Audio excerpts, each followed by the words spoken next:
Hey there, guys, what's going on? And welcome to the sixth episode, episode 6 of the Fallen for Film podcast.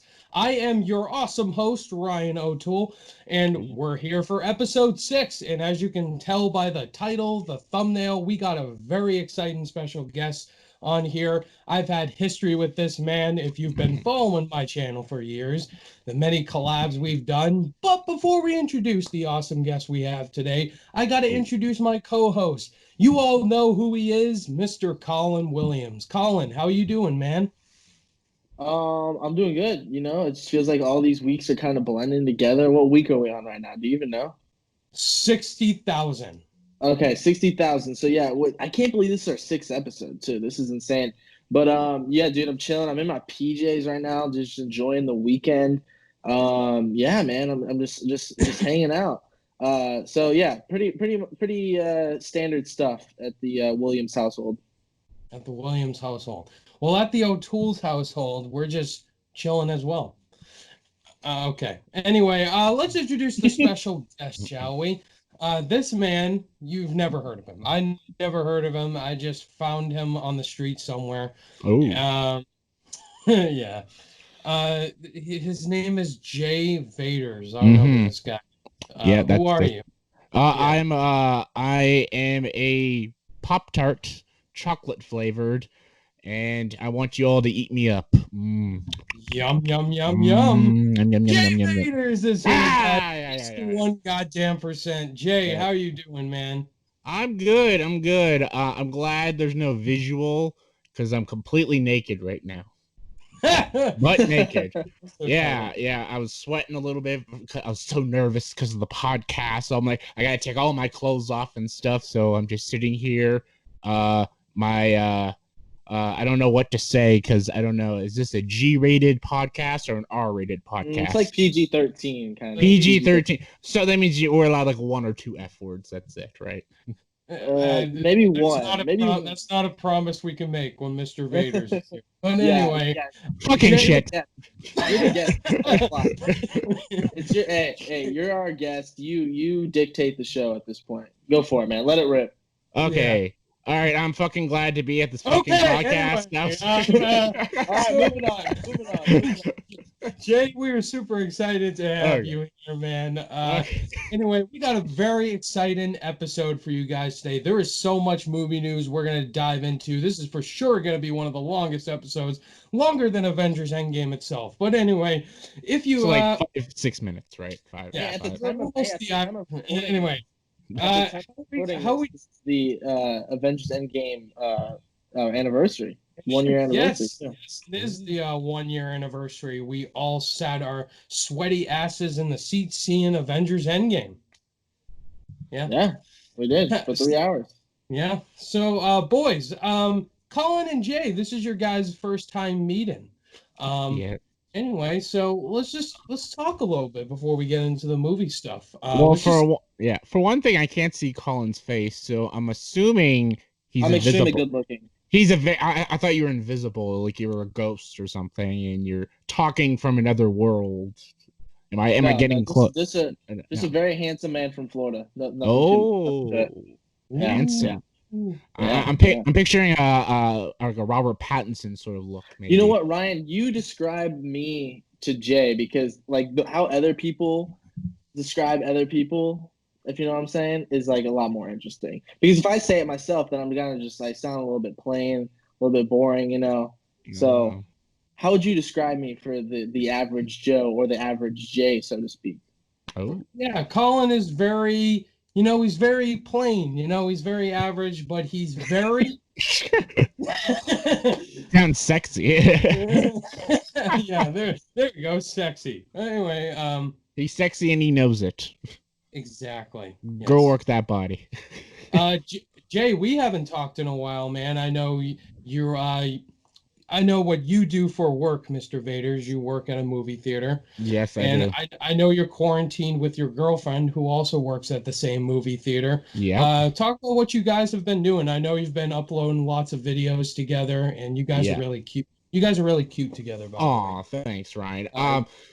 So, yeah, because of the quarantine, all movie theaters are shut down. I'm an assistant manager at a theater, and our theater is not going to be open up for at least a little bit longer. And basically, my girlfriend Lindsay has been stuck with me this entire time because social distancing and stuff. And her family just says, because she was already at my house when the quarantine happened. So they're just like, just stay at his house until it all blows over. And it's been like a month. So, so basically, all we've been doing is watching. I've been showing her a lot of movies because she hasn't seen a lot of movies. That's amazing to me because I get to show her all my favorite films. So what's the movie you like to introduce people to? Like, what's the go-to? I already know what he's gonna say, Colin. Okay, my favorite movie is Blade Runner. Yeah, I haven't shown her Blade Runner yet because I feel like that's a little too heavy for her. I want to slowly get her into more films. She hasn't seen Star Wars or Harry Potter, so that's where the first. Hey, Cody can come over. Yeah, Cody can come. Yeah, Cody can come see Star Wars. Yeah. Leading up to the Rise of Skywalker, my girlfriend saw all these Star Wars films for the very first time, and she loved them. She loved them. She was super into it. She really liked. Obviously, she loved Empire Strikes Back, but I think her favorite might be Rogue One. She loved all of them though. Wow, Rogue One is good. Rogue One is fucking great movie. It's a great film. She loves that.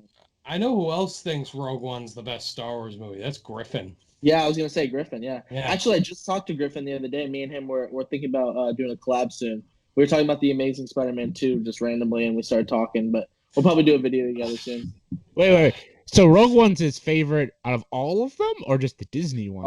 All of them. Yeah. Interesting. Rogue One's fantastic. Yeah, but it's a great movie. I wouldn't say it's better than Empire, though. It's not better. You know what my favorite is, but anyway. Yeah, Phantom Menace, right? Phantom Menace. No, Rise of Skywalker. He likes the Clone Wars, the animated. Yeah. The holiday special. So anyway, Jay, we've done a bunch of collabs together, obviously. For Colin, he doesn't know anything that we've done in the past. Kind of let some insight to him, what we're all about, We're all about having a great time, maybe sexually staring at each other for a little too long, but it's good though. It's healthy. And we do all our collaborations naked, and yeah, and you're exposing me. It's 2020, man. It's 2020. Yeah. This is normal stuff. Yeah, I put an ice cube on my nipple until it melts and it just drips down my chest and all the water, and I just rub it and everything, kind of like vapor rub, but it's water, it's cold. I don't know what I'm talking about. Okay, we're going on a Jay Vaters ramble mode. Yeah. It's getting a little exotic, getting a little crazy, but everyone calm down. Yeah. So let's just talk about what we're doing on our channels currently. So, Colin, I know you said you just uploaded a bunch of new videos. So, what have you been doing recently on your channel? Okay, so I've done one. I've gained like over 100 subscribers in like 2 weeks. I'm growing like crazy lately. Yeah. Nice. So obviously last week I said how I did a bunch of quarantine watch list videos. So I did one for Disney Plus, Hulu, Netflix, and Amazon Prime. And then right after that, I ranked the streaming services. That did well. I did the top 10 favorite guilty pleasure movies of all time. That video did really well on my channel. I did the top 10 favorite movie trilogies of all time. That did really, really well. That actually did quite well. Then I did a live stream, and then I recently just posted the Extraction movie review. And my full thoughts are on my channel, so I won't give too much away there. But yeah, man, I mean, like the one really that was fun to make was top 10 favorite guilty pleasure movies. Such a funny video to make. So I've been uploading some content, been growing pretty well this past month. It's been a good month for me, so I'm excited. Do you want to spoil your number one? What was your number one guilty pleasure? Dude, watch the video, man. Watch the video, man. I'll watch the video because you got me hooked already. Because that's like my favorite. I like that guilty pleasures. I like a good guilty pleasure. Yeah. So Colin, you're watching Better Call Saul, right? Oh, I just finished season 4, and dude. Oh, you did, dude. Dude, watch it. Yes. Yes, I will. You need to watch, man. You slacking. You love Breaking Bad. It's basically just Breaking Bad 2. It's not even like it's not even a spin-off. It's just like literally just Breaking Bad 2. Like it's literally just an extension of Breaking Bad. Yeah, It's but great. I've been watching The Office actually. That's a funny show. Yeah, I've been I like The Office. I'm more of a Parks and Rec guy. Yeah, though. I've been so addicted to The Office. Like it's so fucking hilarious. Oh, we went full R this episode, I guess. Yeah. The Office is fucking hilarious. Anyway, it's so fucking funny. Jay, what have you been doing recently for your channel? What do you have? I've actually, it's weird as this is, I never thought I would ever do this on my channel, is been doing video game shit. I never thought I'd do that. But apparently that's because my girlfriend is into games, so I've been doing just a lot of top 10s for video games and shit. Like I just did my top 10 overrated video games. I haven't watched that yet. Yeah, Cody might get a little pissed. Yeah, I'm gonna tell Cody about that. We'll see. Yeah, because I know 2 games he loves, and I put them on that list. Oh, you also did PS4 games, right? I'm sure Cody would be interested in that. Yeah, and I'm doing a couple lists. I actually have this is funny. I have a lot of videos that I shot before the quarantine, and I didn't even edit them, and I'm like, I should put those on YouTube. Yeah. I have like 7 videos that I just didn't edit yet, and I'm just like, oh shit, I forgot about. I had a video. Actually, my top 10 favorite movie sequels. I shot that and edited it down to just the clips, but not with like any of like the graphics and like my ranking screen and the music and intro and all that. And but I just had the bare bones of it. But then I had like crazy technical difficulties on a second video I was working on, and it took up like all my time yesterday. I was doing extraction, and I like accidentally, I guess, deleted like all the stuff I used to make my videos, like my ranking screens and my like graphics that I put up, my titles for like my social media ads. All of it got deleted somehow. I have no idea how.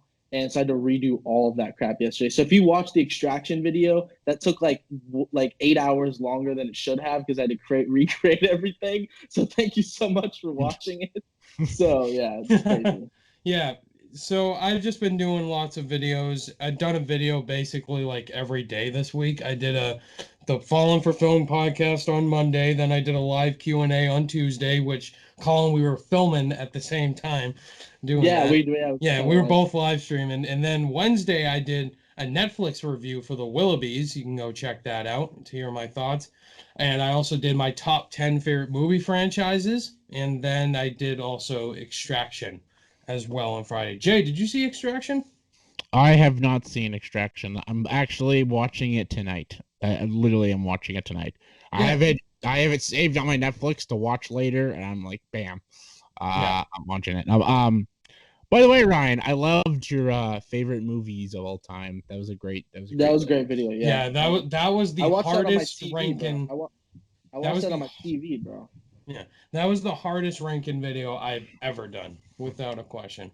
See, Ryan, I know you very well, and I've known you for a long time, so I'm just like, I knew the list. I just didn't know some of the orders. I'm just like, okay, I know Back to the Future, Raiders of the Lost Ark, Jurassic Park. Those got to be on it. Catch Me If You Can's got to be on it. Empire Strikes Back's got to be on it. Blade Runner 2049's got to be on it. The Planet of the Apes movies got to be on it. No, Jay, it's inaccurate because I missed 2 big movies that were on it. Unbreakable and Nightcrawler. I knew I missed something. I knew I missed Unbreakable. You missed Nightcrawler? What's wrong with you, bro? And Unbreakable. I told you this was fucking hard, man. Unbreakable, I don't mind that one, though, so much. I mean, that's a good movie, but Nightcrawler, bro? That's like my top 15. I knew I forgot Nightcrawler. That's the thing about making lists. It's a deadly thing, because you always will forget 1 or 2 films when you make the list, and you're like, oh, fuck.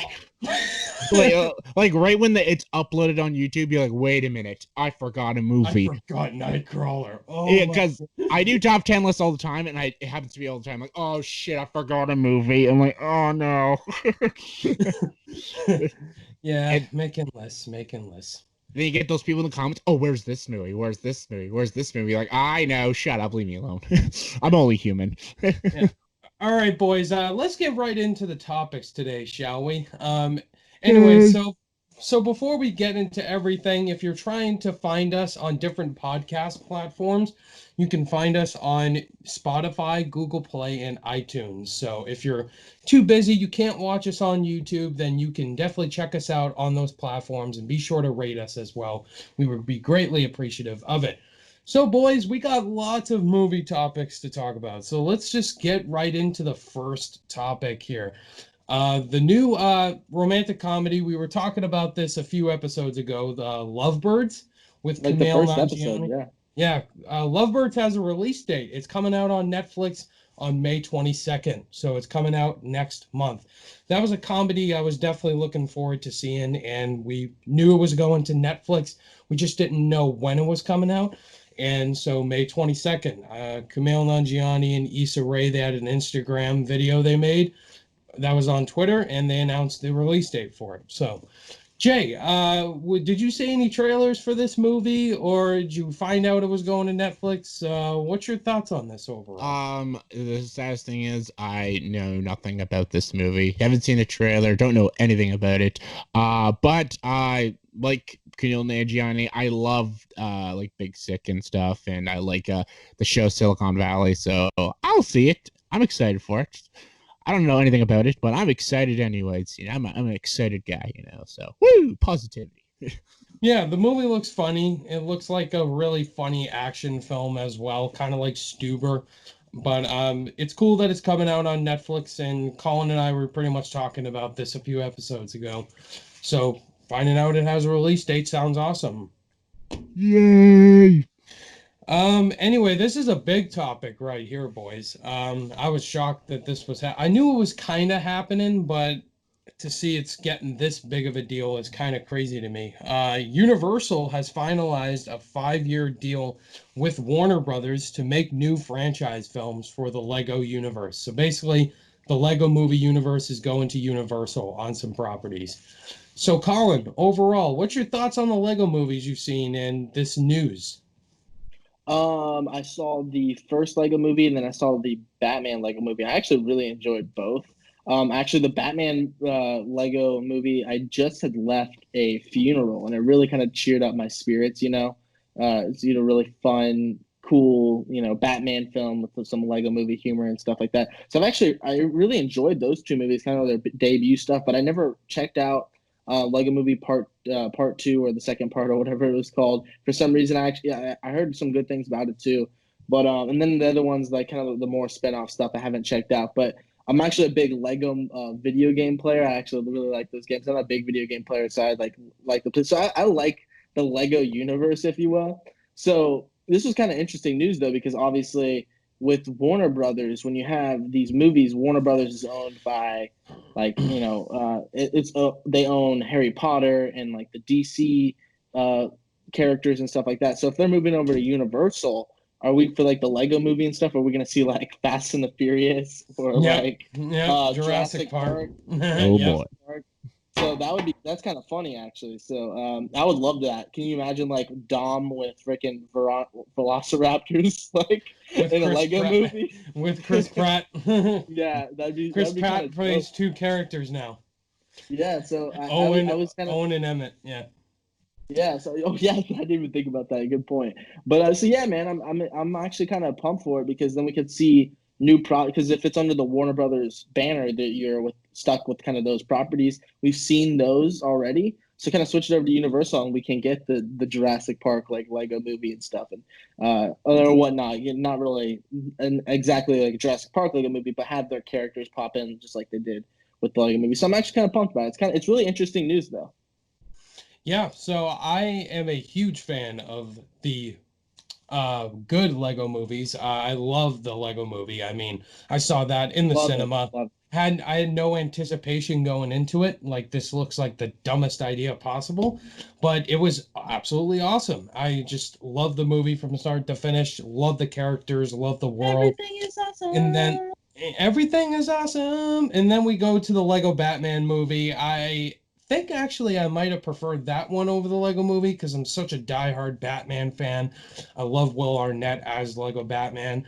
It was just Zach Galifianakis is the Zach Joker. Galifianakis is the Joker. I love the Joker Batman relationship in there. That was awesome. And then I actually saw the Lego Movie 2 at an early screening, and I walked out highly disappointed with that sequel. It was not as awesome as the first one. And Lego Ninjago, I also saw that. That was wasn't shit. awesome. Everything wasn't awesome. It wasn't awesome, and then the Lego Ninjago was shit. So, just hearing the news that Universal has required a deal with Warner Brothers to make more Lego Universe films. We obviously know we're getting a Lego Fast and Furious and a Lego Jurassic Park. And like you, Colin, I'd love to see a combining of those two films all in one. That'd be awesome. Just get Vin Diesel and Chris Pratt as the voices. That'd be awesome. I'm looking forward to it. So, Jay, what's your thoughts on this, man?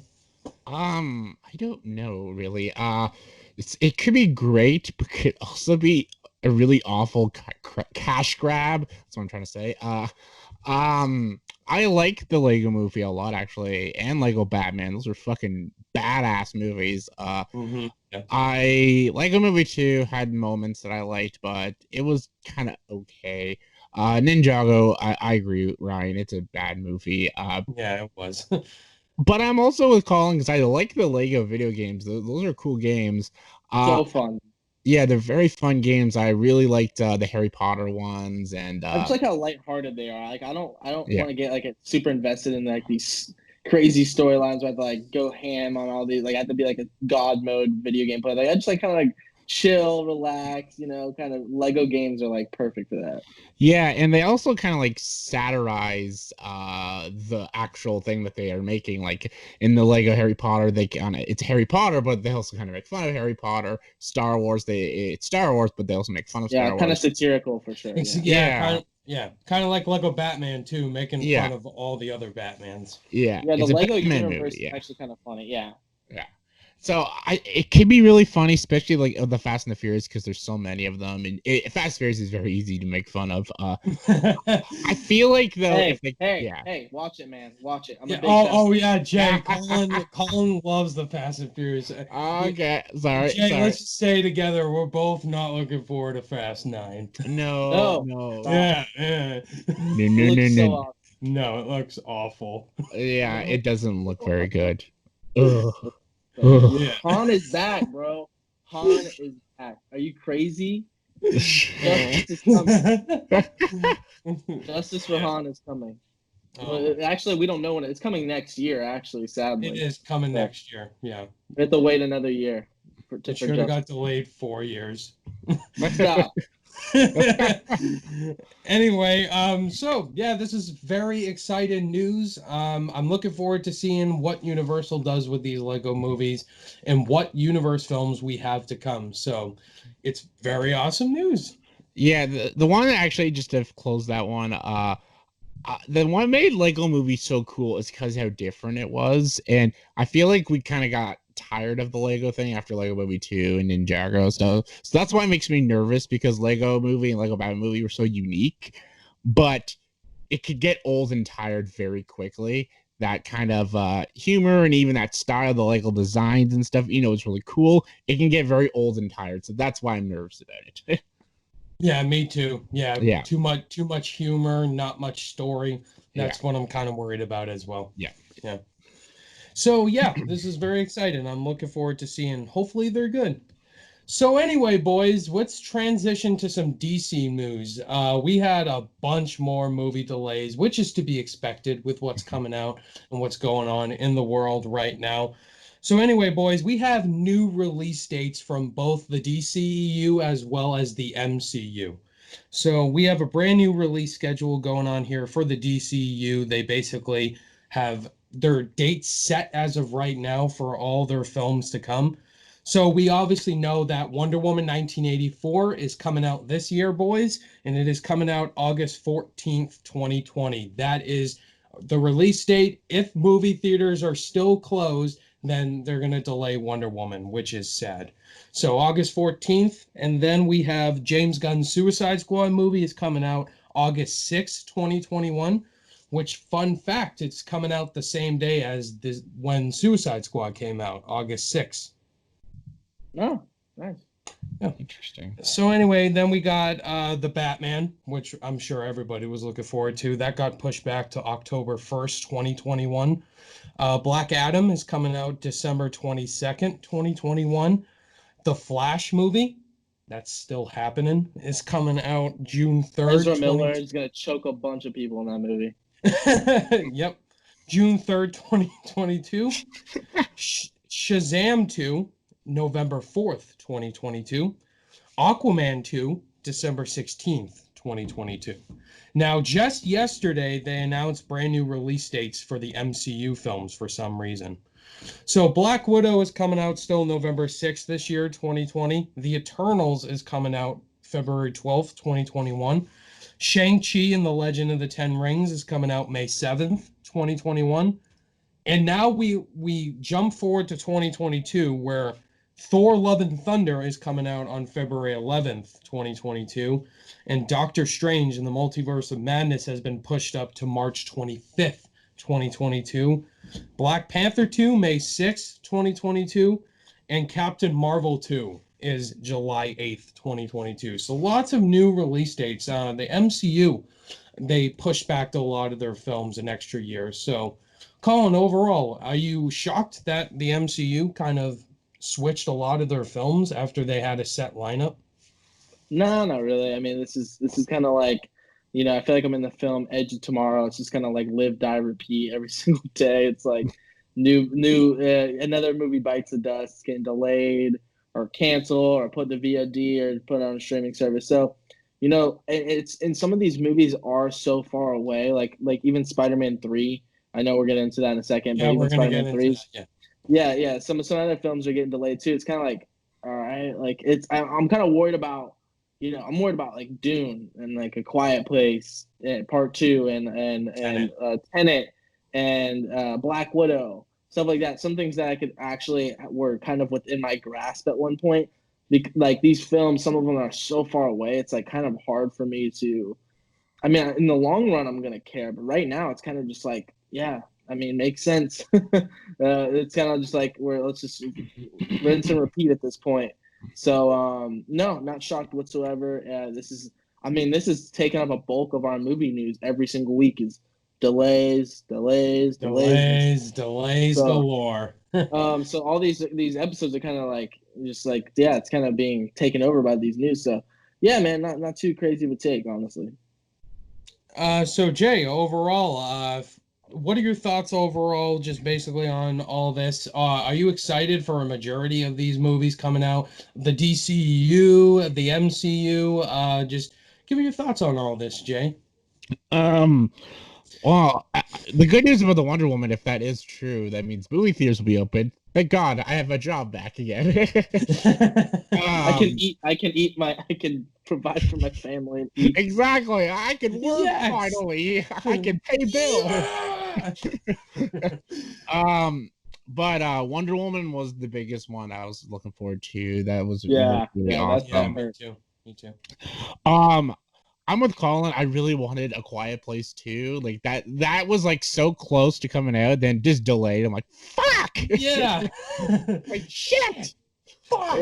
Like it had to happen right when the quarantine happened. I'm like, oh my God. But I'm actually looking forward to this is a shock. I'm actually looking forward to the DC movies more than the Marvel movies for once. They look more cool, interesting, like the Wonder Woman, the Batman, Shazam 2.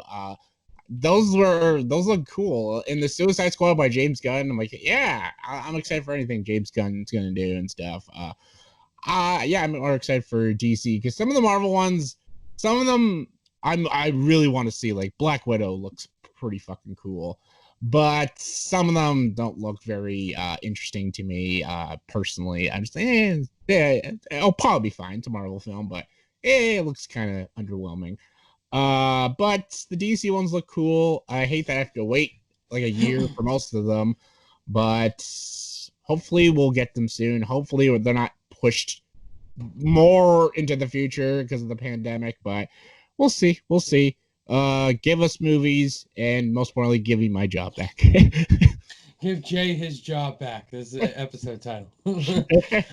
So anyway, so I found the news. They released the DCU and the MCU stuff, and I'm like, it's not really surprising at all. The MCU looks very interesting. I'm definitely interested to see, the direction that they're gonna go with a lot of their movies coming out, and I'm just waiting. I'm just waiting for the Disney Plus shows to get delayed. I don't know. Or maybe they have those all done. We shall see. Because I'm definitely looking more forward to Falcon and the Winter Soldier. That's the one I'm looking forward to. Like, Yeah, but we've talked about this on previous podcasts. So those shows need to come out at a certain place in time to where like they're before certain movies and before after or after certain movies in the MCU for it to kind of fit in the timeline. So if the movies are being pushed back just because maybe these shows are done with the development, which I think some of them are still in development anyway. yeah, yeah, It would probably going to need to be delayed regardless. yeah. Falcon and the Winter Soldier takes place right after Endgame because if you got Sam with the shield and stuff. So post Endgame, it would make sense if that came out before Black Widow and kind of fit the timeline, like you said, Colin. And some of the other ones, like Shang-Chi, I know nothing about the character at all, so I'm not highly excited yet. Doctor Strange 2, I thought the first one was overrated, but you bring in Sam Raimi as the director, you already have my interest up way higher than before. And some of the other ones too, like Jay, Black Panther 2, I'm highly anticipating for because I love first Black Who's Panther. going to be? Is Ryan Coogler directing that still? Yes, he is. Okay, he does. That's cool. He wouldn't even do Creed 2. Yeah, That's they cool. He's gonna do a confirmed it. sequel. They confirmed it at D23. Ryan Coogler was there. He's directing the sequel. What's that? Ryan O'Toole's directing Black Panther. Yes, 2? I'm directing. Oh Black my Panther. god! I have Ryan Gosling's directing Black Panther 2. Yeah, Ryan Reynolds. yeah. Ryan Reynolds. That would be Ryan- interesting. That'd be a very Ryan- meta movie. Ryan Johnson is directing Black Panther. No, that's an Rian. He doesn't have rights. Shit. Anyway, so yeah, the DCU, I agree, Jay. I'm very interested to see what they have. I just want the Batman now. Matt Reeves is directing it. Robert Pattinson looks awesome, and It's got that October release date though, so it's perfect. I like the October release date, but Hey, Joker made $1 billion. It's yeah. Aquaman 2. What else? Black Adam. But still, all these movies I'm obviously anticipating, and something my brother Cody said is so true. This is going to be worth the wait, fellas. Let's just get through 2020, and then next year, if you're starting a YouTube channel or if you're going full time on YouTube, it's the perfect time. It's going to be worth the wait. I just gotta say, it's going to be interesting to make top 10 best and worst movies of 2020. Yeah. I finally just now after Extraction, I finally 4 months into the year have seen 10 movies of the year. So I have my top 10 best of the list, and three of them came from Netflix. And ironically, the 3 that came from Netflix were my least favorite. They were like 8, 9, and 10 on my list. But so needless to say, I really miss the movies. Ranking all 3 animated movies I've seen this year. Oh god. It's gonna be just so weird to make a list. I'm like, what do I do? Do I make a ranking? Do I make a best and worst? I don't even know if I have a best. Do top 5? Yeah, should the Oscars be 3 movies in each category? What? Or should we have one? There's so many questions that still haven't been answered yet. Dave Bautista is gonna get nominated for My Spy. Harrison Ford is gonna get nominated for Best Supporting Actor for Call of the Wild. The dog is gonna get Best Actor. Vin Diesel, Best Actor, Bloodshot. That's my wet dream, I think, honestly. Oh my god. It's Vin Diesel getting nominated. Bloodshot is Colin's wet dream. Ooh. Ooh. That's too cringy. Anyway, so there's lots okay, those are all the MCU and the DC release dates. There's a bunch more that got announced. Let's just quickly go through them, boys. So Will Smith's King Richard movie, didn't know this was coming out. It's been delayed to 2021, no release date yet.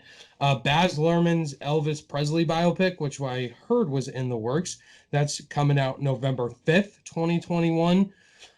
Venom 2. This was by far the stupidest idea possible. So they announced it's getting delayed, and then they announced what the title of the movie is. Venom 2, Let There Be Carnage. Ooh. That's a stupid title. They announced the title and the date it's coming out now, June 25th, 2021. But that title, that sucks. That's a stupid title. It's awful. And it took the spot of the Batman. Batman was supposed to come out June 25th, 2021. So that's coming out then. In the Heights, Colin, we were talking about that. That's the Lin-Manuel Miranda musical. That's coming out June 18th, 2021. Scoob is coming to video on demand on May 15th. Its original release date, so we're getting it on demand. Woo! It looks cute. It looks adorable. Looks cute. At least we get to see it sooner rather than later. Mission Impossible 7 is being delayed to November 19th, 2021. I'm highly looking forward to these films. Mission Impossible 8 is coming out November 4th, 2022. Spider-Man Into the Spider-Verse 2, very highly anticipating that film, is coming out October 7th, 2022. And Spider-Man 3 is coming out November 5th, 2021. So, lots of new release dates in the works. Colin, I know you were talking earlier about the Spider-Man films. Just, what are your thoughts overall on these upcoming films, these sequels, and their delays and stuff? Yeah, same take as last time. Did you like Spider-Man? Did you like Spider-Verse? Yeah, I really loved it Into the Spider-Verse. I'm because of my love of the Sam Raimi films and just more of a bias towards live action stuff. I still prefer the first two Raimi films and probably even Far From Home over Into the Spider-Verse. But that's because I love all four of the movies I just listed. Like Into the Spider-Verse, people think that's your fourth favorite Spider-Man movie. That's Solo. It's like no, like. Besides Amazing Spider-Man and maybe the Amazing I can't even speak. Despite the Amazing Spider-Man 2 and the Amazing Spider-Man 1, I pretty much love all the Spider-Man movies. So that's But anyway, the new Spider-Man film, I'm highly anticipating it. I want to see Peter Parker become a man in this movie, like big time. He's been Iron Man Jr., kind of been like a kind of scared little boy a little bit, and I want to see him to take that leadership role and be the Spider-Man that we want and we need. And I want it in New York. I want a more traditional Spider-Man story. So yes. I'm really looking forward to. I want more traditional, like maybe have him do some photography. I just want something a little bit more traditional, not like heavily on tech and all that stuff. And I like that stuff. It's cool. It made it kind of unique, but. So that's one I'm like, oh, I really cannot wait to see the next Spider-Man. And then there's a film you mentioned earlier. I can't even remember what it was. Oh, Scoob. No, not Venom 2. Oh. Scoob going straight to VOD. I had thoughts on that. So I can't remember exactly. That's why I had to remind myself. But I'm actually looking forward to seeing it on VOD. I can see it from home. This movie I was intrigued to watch. I definitely would have seen it in theaters regardless. But I'll buy it. I'll probably buy it instead of rent it, honestly, just to have it own it. Because I think you're able to buy it for $25 and then or rent it for $99. I think that's kind of a no-brainer at that, or $19.99. So yeah. So overall, I'm definitely very excited for a lot of these films. Spider-Verse 2. I mean, what a surprise Spider-Verse was. I had no anticipation going into that as well, and it ended up being one of my favorite films of 2018. It was it gets better and better every time I rewatch it. Might be my favorite Spider-Man film. I'll have to rewatch Spider-Man 2, which was also one of my favorites. I'm highly excited for Mission Impossible 7 and 8, dude. Christopher McQuarrie, 2 Mission Impossible. This guy's directed 4 of the best Mission Impossible movies coming up right here. Fallout is my favorite in the series by far, and then Rogue Nation.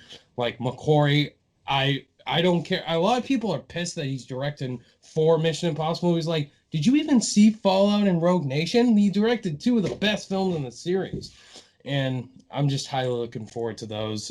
In the Heights as well, I'm curious about. Venom 2, the title's awful. The first Venom was so bad. It was for me. I'm hoping Tom Hardy makes a cameo at the end of the Spider-Man 3 film as Venom, setting up the Sinister Six. That would be awesome. They've been trying to set up the Sinister Six for like 100 years now. Yeah, like and they then try they're it doing in it every Spider-Man. and then they're doing it with Morbius as well, with Michael Keaton showing up in the end of the trailer. Like when, what's your plan here? So anyway, a Scoob looks cute as well, and yeah, I'm interested in all these movies. Jay, some of them look awesome. Like the Spider-Man. I loved Into the Spider-Verse. That was a cool, unique movie. The animation was spectacular. I loved that movie.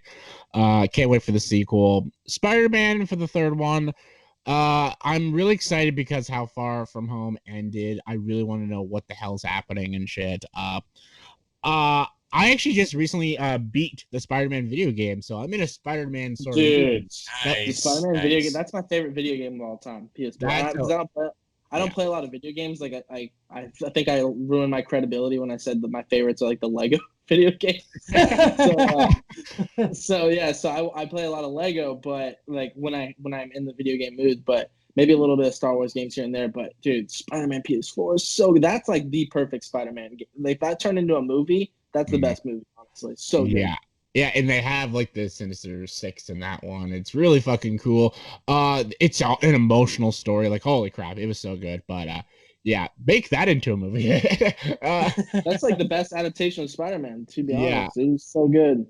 Yeah, and for Venom, I'm with Ryan. I'm not a Venom fan. I'm a fan of him in the comics, but the movie I didn't like very much. Venom 2. It has a fan base, though. It has a fan base. It does. It does, yeah.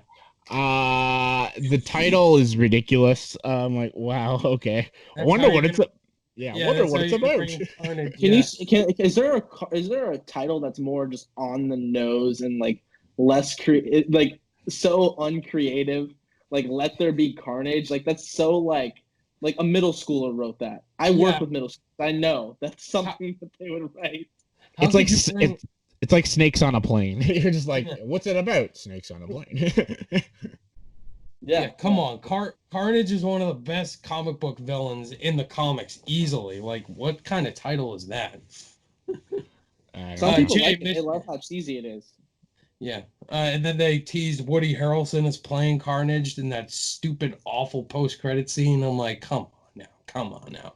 Jay, Mission Impossible 7? Yeah! Yeah! Woo! I love Mission Impossible. I love every Mission Impossible, with the exception of 2, but I love all of them. They're so great. They're just getting better and better, and Tom Cruise is doing crazier and crazier stunts, and God, I hope he doesn't kill himself one day. But yeah, I love Mission Impossible. Yeah, I'm excited. Yeah, so lots of cool, exciting releases and delays. Fortunate we have to wait for all these, but I'm looking forward to seeing all of them. Anyway, so this is a random news topic transition. We have another sequel announcement from a movie I kind of enjoyed but forgot about completely. Scary Stories to Tell in the Dark is getting a sequel coming in the works right now. Jay, you're the horror buff. What were your thoughts on Scary Stories and it getting a sequel? I liked Scary Stories to Tell in the Dark because it was kind of like it was almost a movie that like maybe younger people can watch. It had this edge to it. It was pretty violent for like a PG-13 movie. It was kind of like watching Are You Afraid of the Dark or Goosebumps episode, but a lot more edgier and violent, and I thought it was pretty cool. I enjoyed it. I like the soundtrack, and I like the younger performances. I enjoyed it. Yeah. I didn't think it was a brilliant movie, but for what it was enjoyable. Whenever Dean Norris says the father. Oh yeah, so yeah, fucking Hank from Breaking Bad is in this movie. Yeah. Yeah. Woo! Let's go cook some meth. Oh, Ryan. I actually just bought a shirt from TeePublic that's got like cartoon versions of like Jesse and Walt, and it's like looks super sick, and it's kind of has like an 80s like a neon vibe to it. It says the top says "Let's cook." It's so sick. I just ordered it. Let's cook. Colin, you haven't seen Scary Stories, right? No, I'm not a horror guy. I'm not a horror. I'm not. I've said this many a times. I'm flirting with the genre a little bit, but I don't care if I'm being honest. Colin's not a horror guy. Well, I just look at things like this, like with the horror lore, and they say things like based on true events, or like just some of these things. It's like, like if you say these words in the mirror, you'll like this will happen. It's just like I'm just Jay got me into Halloween and Nightmare. He could do the same for you. No. I'm a very open-minded person, but I'm kind of closed-minded when it comes to horror movies. I've already made up my mind that they're not for me. Don't watch Freddy's Dead and Halloween Resurrection. Then that's I like twist on the horror movie genre, like something more unique and has a cool premise, not just like what we see with all the horror movies. I don't like it's stupid to me. I don't like them. Not a fan. Yeah, I'm not the horror guy as well, but I watched some. I did see Scary Stories actually, and I enjoyed it. I actually really enjoyed it more than I thought I would. It brought in a lot of cool things from the book, and now it getting a sequel. I don't know what they could do. Are these kids gonna be teenagers or adults now? Kind of like It, ripping it off, kind of like It. I don't know, but Guillermo del Toro produced the first one, and I'm sure he's producing this one as well. So I'm interested to see what they do with it. Don't really have much of a take as well, but okay. Colin, I love you, man. I'm not attacking you, but you just met me, bro. You love me already. I fall in love very quickly. Oh yeah, I fall in love very quickly. I'm in love with my new phone. I just got it, and I'm already sleeping with it. But anyways, however, Colin, you don't like horror movies, but you like the Fast and Furious movies. Interesting. Interesting. Dude, hey. Interesting. Hey. Listen. Oh, well, Fast and Furious movie. You tell me Furious 7 is not a masterpiece when they go out on their separate ways. Dom. I actually like Furious 7. Yeah. Dude, come on. Going away. Brian and Dom going a separate path, bro. The freaking music playing. If you didn't shed some real man tears, you Furious have a heart. Despite Tyrese Gibson yelling, ah! I like him in the other movie, but there he's like, ah! and then in Fate of the Furious, he has an orange Lamborghini door. Wow! I will say Fate of the Furious I wasn't the biggest fan of, but it's fine. I love The Rock is ice skating, and then he throws a bomb at a tank. Did you like Hoops and Shoops? I mean Hobbs and Shaw. Yeah, I love Hobbs and Shaw, bro. Hobbs and Shaw is great. Hobbs and Shaw is fantastic. Hobbs and Shaw is great. So stupid, but it's fucking awesome. I wasn't a fan. I just didn't like it very much. And it's getting a sequel, Jay. Just so you know. Ugh, you didn't like? Yeah, it made $700 million. I would hope it makes a sequel. You didn't like Ryan Reynolds' cameo? No. That was kind of funny. Yeah, I'll admit that. It was pretty funny. Yeah. Yeah. So anyway, Scary Stories to Tell in the Dark sequel coming out. Nice. Somehow turned into a Fast and Furious too. Anyway, boys, let's get into one of our weekly segments. This is really fun. Now, This is the part me and Colin look forward to every single week. Our underrated and overrated movie picks of the week. Okay. So, Colin, we're going to have you kick started off first so we can show Jay how we like to do this. We give you our underrated movies and then our overrated. So, we're going to start with the underrated first. So, Colin, kick it off. Yeah, watch and learn, Grasshopper. This is how it's done. Okay, so we're doing underrated? Is that what we're doing? Underrated. Yeah, underrated. Okay, so I told you, Ryan, I said that watching the underrated movie either slightly before or slightly after we shoot the podcast has been kind of a tradition for me. So I rewatched this movie last night, and then it kind of reaffirmed to me, this is my underrated pick. It's got 29% Rotten Tomatoes. It's got a 61% audience score, like under 3 average score on Letterboxd, I believe. And that's Life as We Know It with Josh Duhamel and Katherine Heigl. Have you guys seen it? No. Never even heard. Oh my god! You never heard of it? It's on Netflix. No. And it's about these two people, very good looking people. Sorry, you said Katherine Heigl. I'm already not interested. Hey, she's actually good in this movie, in my opinion. I actually do like her. I'm a fan of her, like in Knocked Up and stuff. But so basically, this Love Knocked Up. Love Knocked Up. Yeah, great movie. So it's these people that went on a blind date. They had met each other and it didn't really work out, and they kind of just they don't like each other, but they're best friends or are married to each other. So the guy is best friends. They basically are just like the godparents of this little girl, and they're always hanging around each other despite not liking each other.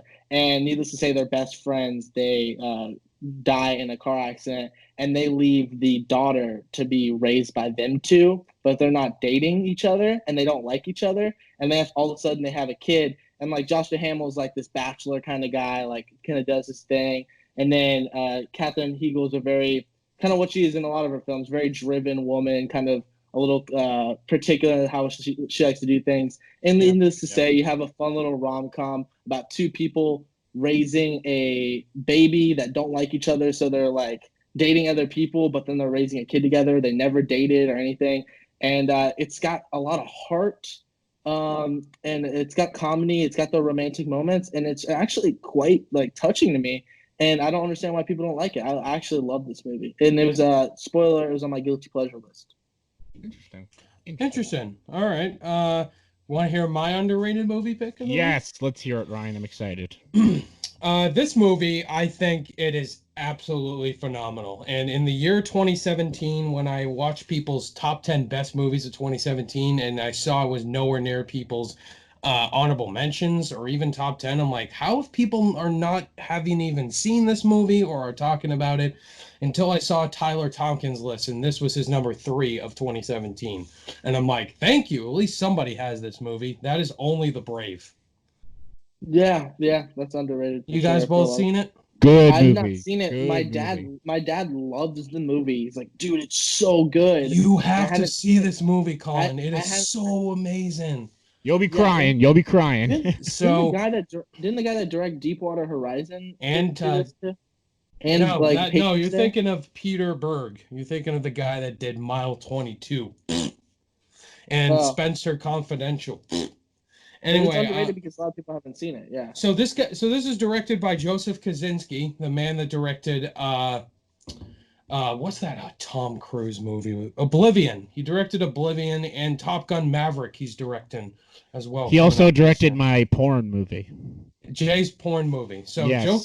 Joseph Kosinski. Only the Brave. It tells the story about these firefighters in the woods, and they basically stop forest fires from happening. And Miles Teller's in the movie. Taylor, what's his name? Taylor Kitsch. Taylor Kitsch, yeah. So it's a fantastic movie, Colin. It's so emotional. Miles Teller gives one of his best performances. Yeah. The bromance of Taylor Kitsch and Miles Teller is best. Miles Teller is in it. I forgot about that. And Josh Brolin too, right? Josh Brolin, yes. That's Jeff Bridges. And Jeff Bridges, yes. Phenomenal movie. I thought Josh Brolin was amazing in there. It's so good. I cried in the theater seeing it, honestly. One of the best, one of my favorite true story films of all time. So Only the Brave. Yeah, so that's my underrated pick that more people need to see. Jay, what's your underrated pick, man? Okay, this is a movie. If anybody's heard of this movie, anyone, I'll be blown away. It's a Canadian movie. I'm Canadian, by the way. I'm Canadian. Oh, great. What's up, eh? What's up, eh? Yeah. Oh, eh. Let's go do some curling and eat some cookies, eh? Anyway. About. We have free health insurance, eh? Oh, yeah. Canadian bacon about. See, Colin's never heard of it because he doesn't watch horror films, because it is a horror film.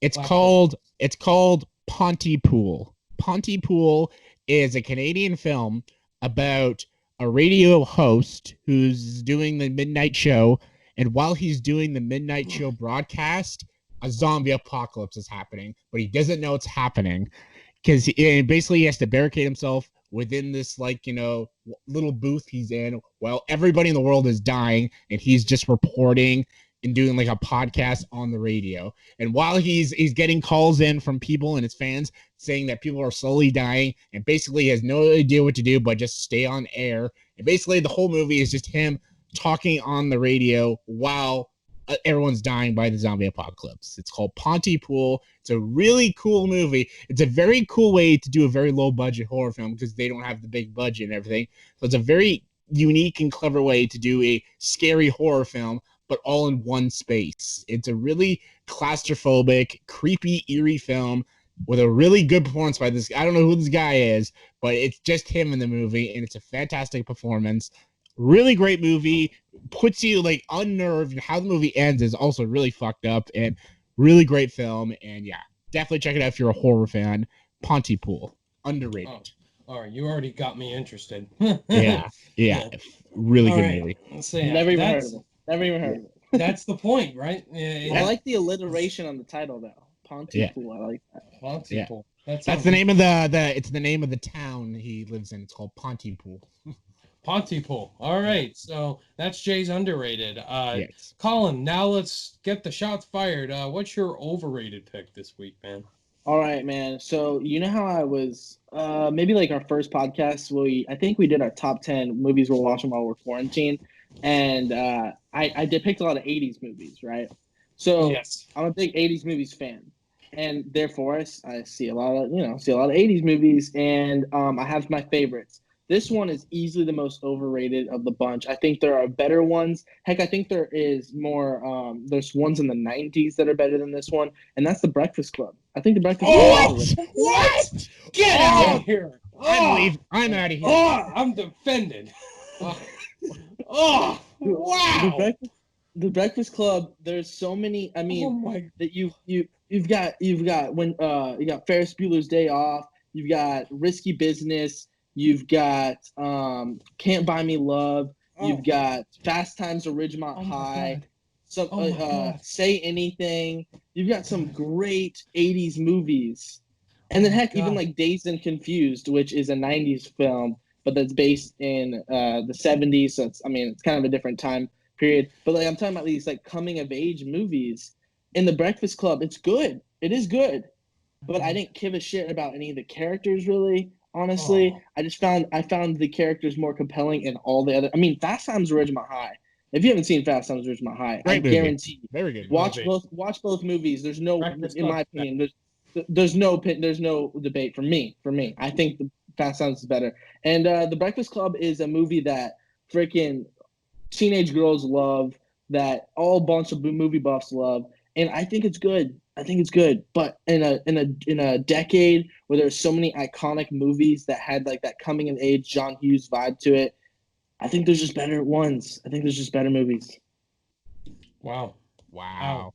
Highly disagree. But I respect your opinion. Breakfast Club. I hope I gave a compelling. I feel like I gave it kind of a. At least I'm not saying like I like the genre. You know what I'm saying? Like. So, like, when I say, like, The Breakfast Club, it's more because there's so many great films in that genre and in that era, and it's regarded as the best one, and I watch so many others that are great, and I'm like, how is this, like, the king of them all? Or, you know what I mean? Like, how is this, like, the crown jewel of 80s rom-com coming-of-age movies when I think Can't Buy Me Love's got a rotten score on Rotten Tomatoes? But I love Can't Buy Me Love. Can't Buy Me Love is great. Like, I love that movie to death. So... I don't know. This doesn't top Mad Max, but this is man. Jay, I know you disagree. Oh God, yeah. I have a Breakfast Club shirt, for Christ's sakes. I've done a whole video just doing Breakfast Club theories. Like, I love the Breakfast Club. It's a cool concept. I like it. You know, they're in tension. They learn about each other. There's each one, but it's very like broad stroke. Like, this is the jock. This is the pretty girl. This is the freak. This is the nerd. This is the guy who gets in trouble all the time. You know, it's like very. To me, it felt like I feel like there's just more authentic characters in these other 80s films where like they have more layers to them, that they're not just the one thing. They're not always wearing Letterman jackets or always wearing this or talking like this or listening to only this type of music. It felt I don't know. Like, this is like, that's why I'm kind of talking more passionately about it, because this is a genre like I feel like I'm very knowledgeable on, a genre I really hold close to my heart, and even a film I actually do enjoy. But it's kind of almost frustrating to me that like this, I guess, is like what I said before. It's like the crown jewel of this genre. I think there's just other films that people like that don't watch this genre a lot are like, okay, I'll watch The Breakfast Club because that's what everyone's seeing. They're not going to see 16 Candles or like I said, Fast Times at Ridgemont High, because like The Breakfast Club is the most popular one. But I think there's just so much better ones in the genre.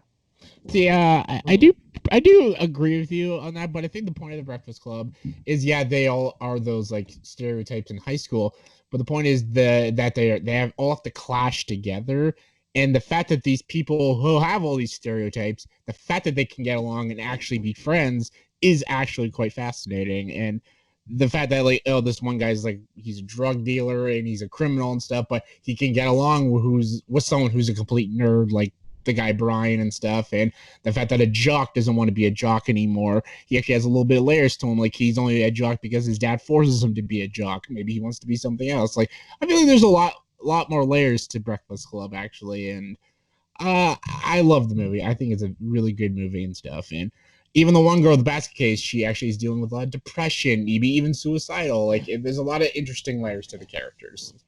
Actually, 100% agree, Jay. 100% agree. It's such a great movie. It is a good movie. It's a good movie. So it is a good movie. I just don't love it like everybody. See, Ryan, you better not be picking Birdman or Dunkirk, because you always pick those ones. He already great. picked Great, because I already have Dunkirk on here for overrated. Okay, I almost Ryan. picked Dunkirk. I think Dunkirk's overrated too. I almost high five, Colin. Yes, high five. I'll hit the mic. Ready? Yeah. Boom. So when people talk about favorite Nolan movies, everybody has Dunkirk in their top 5. I'm like, are you smoking crack? Like, I don't. Hey, what's wrong with crack? I've seen Dunkirk like 3 times, and I'm like, it's fine. Like, it's not that great of a movie. Like, it's not that. It's good, but I have had no interest to go back and rewatch it.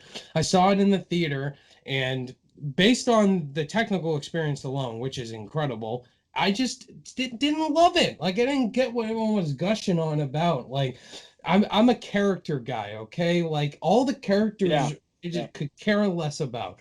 And 1917 is phenomenal, and the character development really wasn't there in that film, but I love the characters in there. I love George McKay and Dean Charles Chapman, but here it just didn't work for me.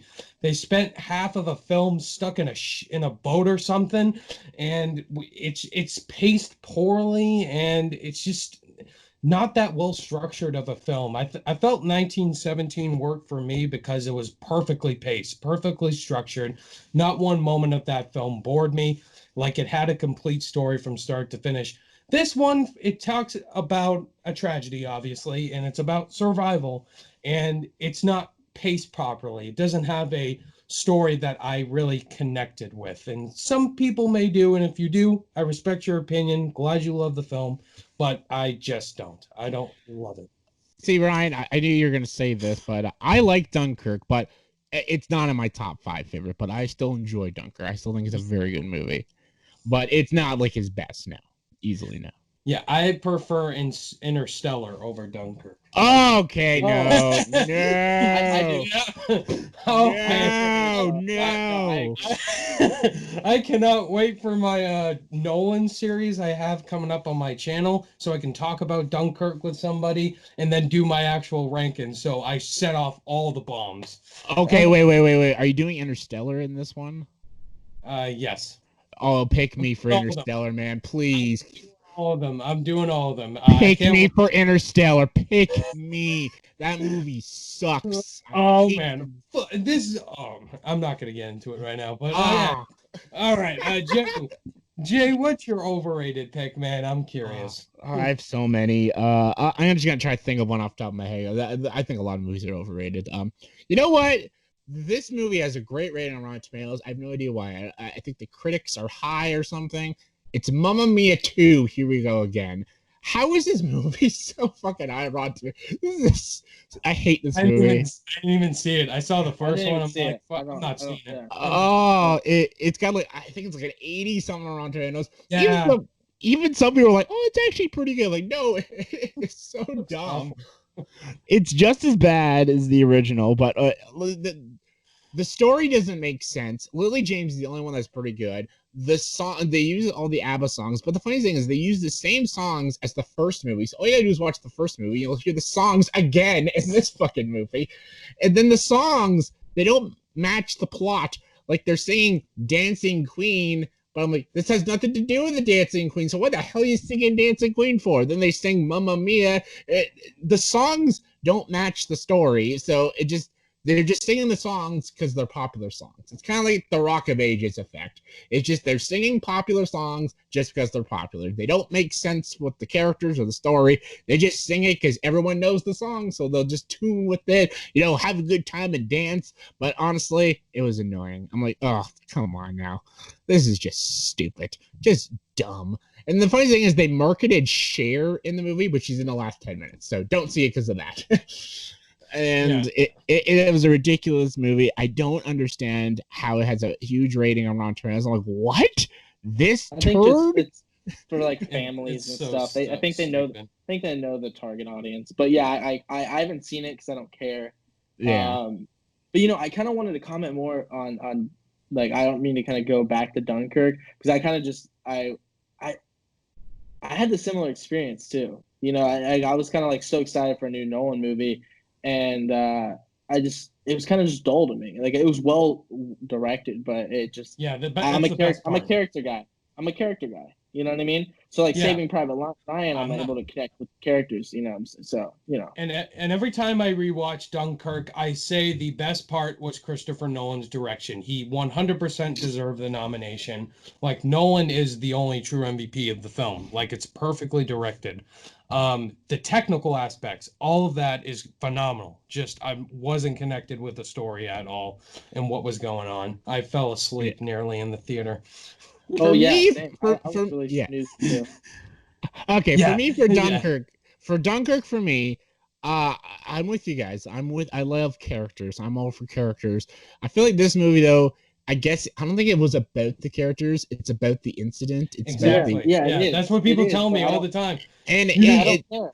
Make a good character. I don't know what to tell you. Like, figure it out. Yeah. But wasn't 1917 the same? Like, it wasn't about the characters? Kinda, yeah, but because the title of Dunkirk tells you alone, like, it's just about Dunkirk, about the incidents. 1917 is just a date, so I guess you can kind of make it about. It is pretty much about the characters in 1917 because it's just these two guys. Now, I do love. I agree, Ryan. 1917 is a better movie than Dunkirk. 1917 is a fucking wicked movie.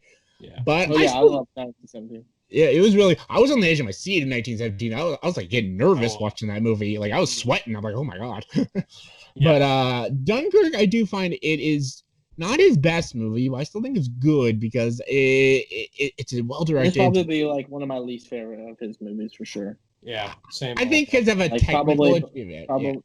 Technical achievement, sure, but like I haven't even seen his movie The Following. I think that's the only one. His first one. It's the only one I haven't seen. I bet you that might be last because just it's not. It's like the least cinematic, but the ones I have seen, I think it's probably one of my least favorites for sure. Mm-hmm. So I get in battles all the time with Griffin because Griffin loves this movie. I'm like, oh yeah. Interstellar's is worst, I think. But anyway, that's easily Nolan's most overrated film in my opinion.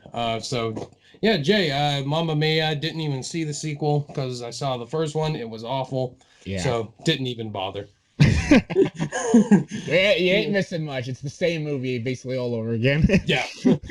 So anyway, let's go into our next segment, boys. This is another weekly thing we do is answer our fans submitted questions. So basically I go to social media and the YouTube community pages asking for questions. And we got 5 questions this week, both from YouTube and Twitter. So our first question comes from a guy who regularly posts questions. Thanks to Daniel Barrios on Twitter. He asked us, do you find yourself getting more or less emotional watching movies now as a reviewer than you did before? Ever since I started going to the movies all the time, I cry at dang near everything. That's a great question, Daniel. Thank you for submitting that. Yeah, great Colin. question. Yeah, Colin. It's kind of. I mean, it depends on. So like something like a lot of times, a lot of the animated movies, like okay, like I probably when I was watching Finding Nemo when I was a little kid, I loved it, but I don't know if I cried. Now I sob like a baby because it means more to me. Like death means because as I become an adult, like that kind of thing like hits harder. I'm not even a parent yet, but even when I become a parent, I'm sure Finding Nemo is gonna hit even harder. So certain points at that. But then there's a lot of like because we see movies more than the average Joe, when we see kind of movies cut corners a little bit to make us cry or bring in the like the gut punch moments and like let's say just like romance movies or something like that. Because we see so many films and we're a bit able to identify cliches more than the general audience. I get less emotional there because it's like, okay, it's something I like. Let's put it this way: I was really sad when Iron Man died in Endgame, Bro. but Yeah. but I never cried because one MCU brings back a lot of people. So I wasn't. My Bro. first thought was like, eh. So I like to me, I cried. I'm not even nearly as connected to the character of Logan, but I think it's the execution. Brah. I cried. I Brah. cried I cried when I saw Logan and him dying, but like with Endgame, I was really sad. Like I was like, oh, like I had like chills and stuff. But I think it was just the execution of the scene, and I guess it's kind of just determine. It depends basically.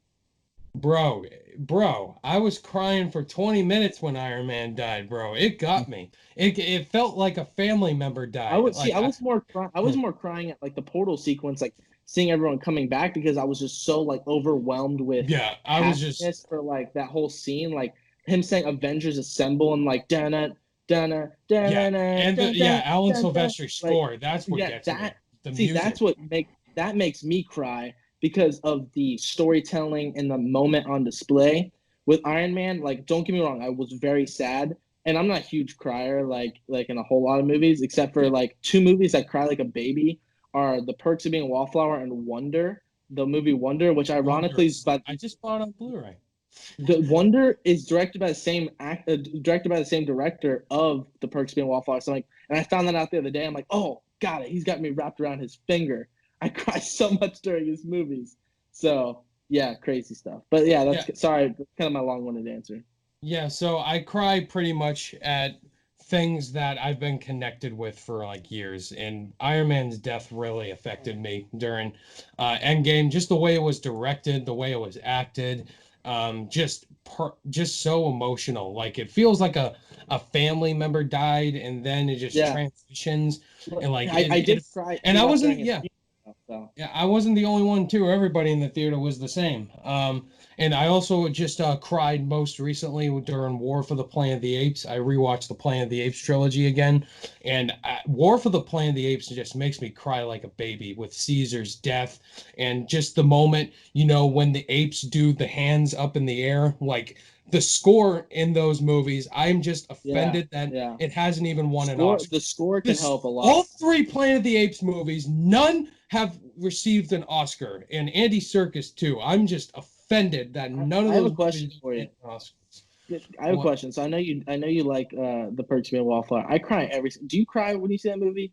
I don't know I what it haven't is seen, about the I haven't seen it in a while, but I remember the first time I was getting the feels when I dude. first I saw it. shoot. I'm like baby crying. Like literally, like the my next door neighbor could hear me. Like seriously, like I.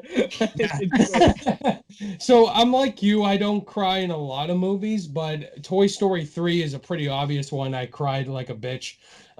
Pretty much if it's something that I grew up with or someone I'm really connected with and it gets me, then I get going with the waterworks. Jay? Okay, I get sad a lot in movies, but I feel like I'm like a heartless dick. I don't cry, I don't cry a lot. I feel like I have no soul sometimes, but uh it's weird is I guess I'm kind of like Colin in some ways. I only cry with animated films. That's the only. It's so weird. It's fucking weird. Onward. I did not cry at Onward. I got a little. Odie did. Sad. Odie did. Yeah. I cried with Toy Story 3. I cried with a lot of Japanese anime films like Your Name when Spirited Away. Spirited Away. Yeah, Spirited Away. Wolf Children, Wind Rises. Those films make me very emotional. Grave of the Fireflies, like those really hit me. But live action movies, they don't do it for me. Endgame? How Endgame almost. I my heart was racing that whole movie. I was like, oh my god, like it was giving me anxiety because Iron Man was dying. But I guess the only like movie that almost kind of got me was Terms of Endearment. That was a pretty sad movie. But other than that, like I don't cry a lot. I get sad. I get emotional a little bit, but not like tears rolling down and stuff. But yeah. Oh, the scene, I Love You, I Know. Scene and John Williams scores it. Like, oh my god, bro! I get so emotional during that scene. Yes, Colin swore. The episode title. Yeah. So anyway, that's a great question, by the way, Daniel. Thank you so much for submitting that. So our next question comes from my cousin Patrick Preston on YouTube. Name a director who's made an A+ movie and an F movie. That's a tough question. I'll go first because I think there's ahead. Reason why for this to happen, like it's kind of hard because like, okay, Quentin Tarantino's only directed 10 movies. You know what I mean? So like the more you direct, the more the higher the chance that one of your movies is going to suck. You know what I mean? Mm-hmm. Steven Spielberg's directed a lot of movies, right? I mean, you've got Saving Private Ryan and Jurassic Park. Like Jurassic Park, I love, and I watched that for the first time recently. I love Jurassic Park. Raiders of the Lost Ark, I love. Temple of Doom, I might even love even more. Hot take. Love all, you know what I'm saying? But then you got Kingdom of the Crystal Skull, which probably isn't an F movie, but it's not great. And then you got Hook, which is probably not great. So you've got some movies that are both fantastic and some. I've just mentioned this before. He kind of sometimes on projects maybe he doesn't care about as much. He's a little bit on autopilot sometimes. Yeah. So I found one. I think I gave Patriots Place an A+. And then Mile 22. So that's Peter Berg. Mile 22 was one of my top 10 worst films of 2018 whenever it came out. Patriots Day, one of my favorite films of 2016 about the Boston Marathon bombings and Mark Wahlberg. Such a fantastic movie all around. Perfectly portrayed the Boston Marathon bombing. And Mile 22 also with Mark Wahlberg. It was awful. Yeah. I hated that movie so much. The way it was edited, the action, just that movie was god. That must have been so disappointing because you love Patriots Day so much. I have a question about Patriots Day though. You're from Boston. How I forgot that. What was that whole experience like? That whole time period, like in Massachusetts. It's actually a funny thing. Actually, I was in Disney World when this all happened. Wow. I was in April. That's where I live, man. You're like, yeah, I was at Disney World with my family, and then we found out the news that the marathon, there was a bombing, and it was huge. And then we got home to Massachusetts, where the airport was really strict during all this when this happened.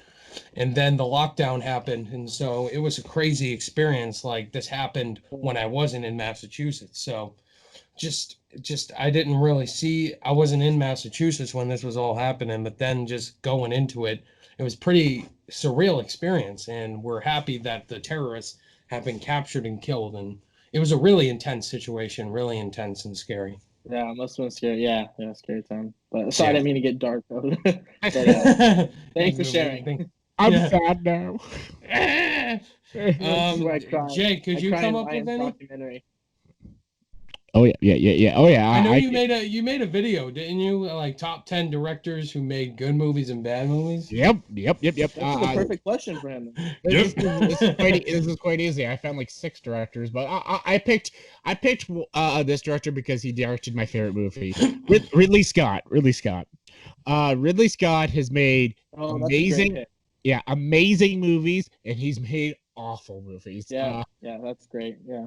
A+ movies: Blade Runner, Alien, Gladiator. Come on now, The Martian. I think are all A+ movies, but F movies: Hannibal, The Counselor, Exodus, Gods and Kings. Like those are all really horrendous films, and he's a weird director because he can make amazing films, even like films like Thelma and Louise, really amazing films.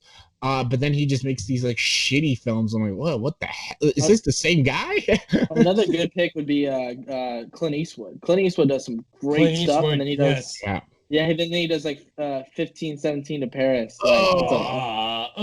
That movie's so bad. But then he does American Sniper or Gran Torino or $1 Million Baby. Richard Jewell. $1 Million Baby. Dude, Richard Jewell was actually quite. I think that's. I like that movie. Yeah.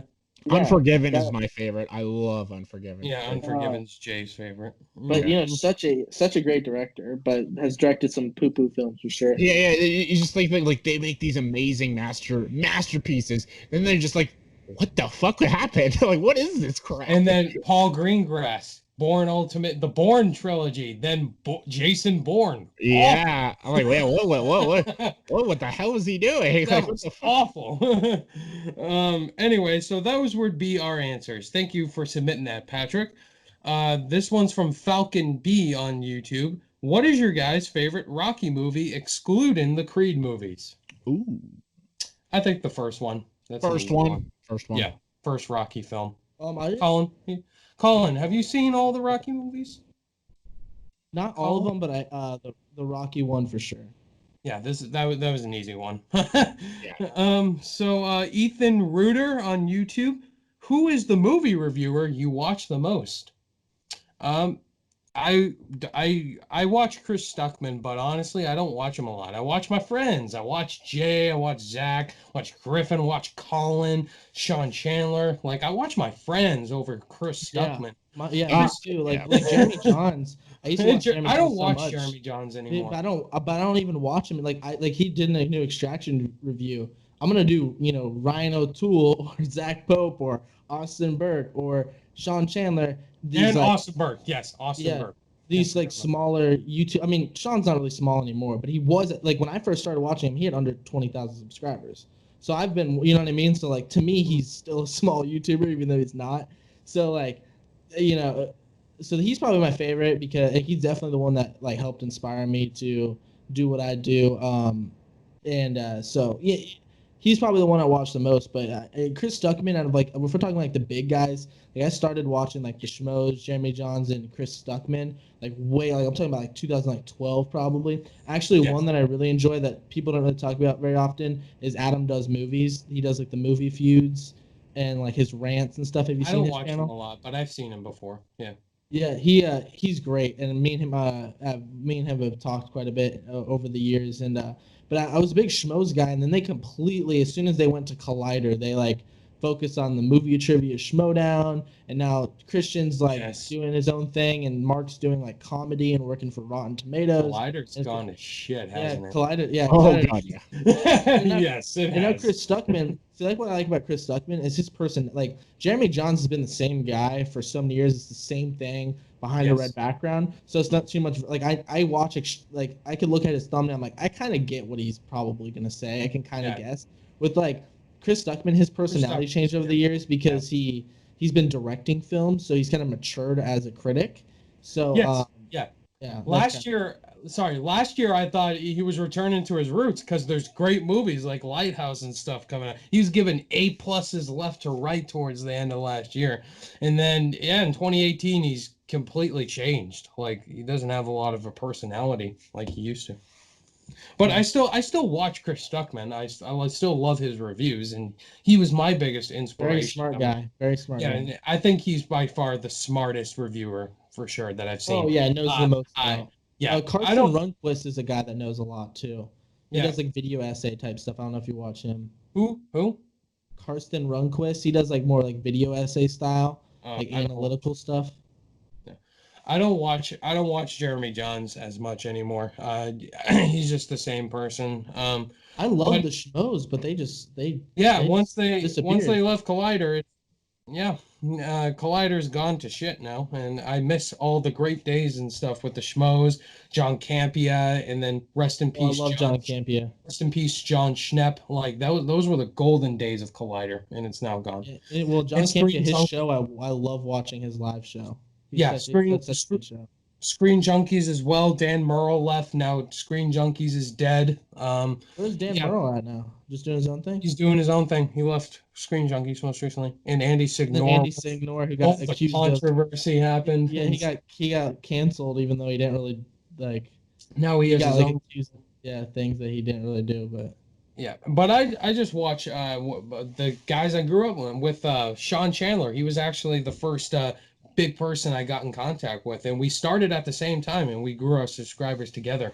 And then I met Jay Vaters, the one and only.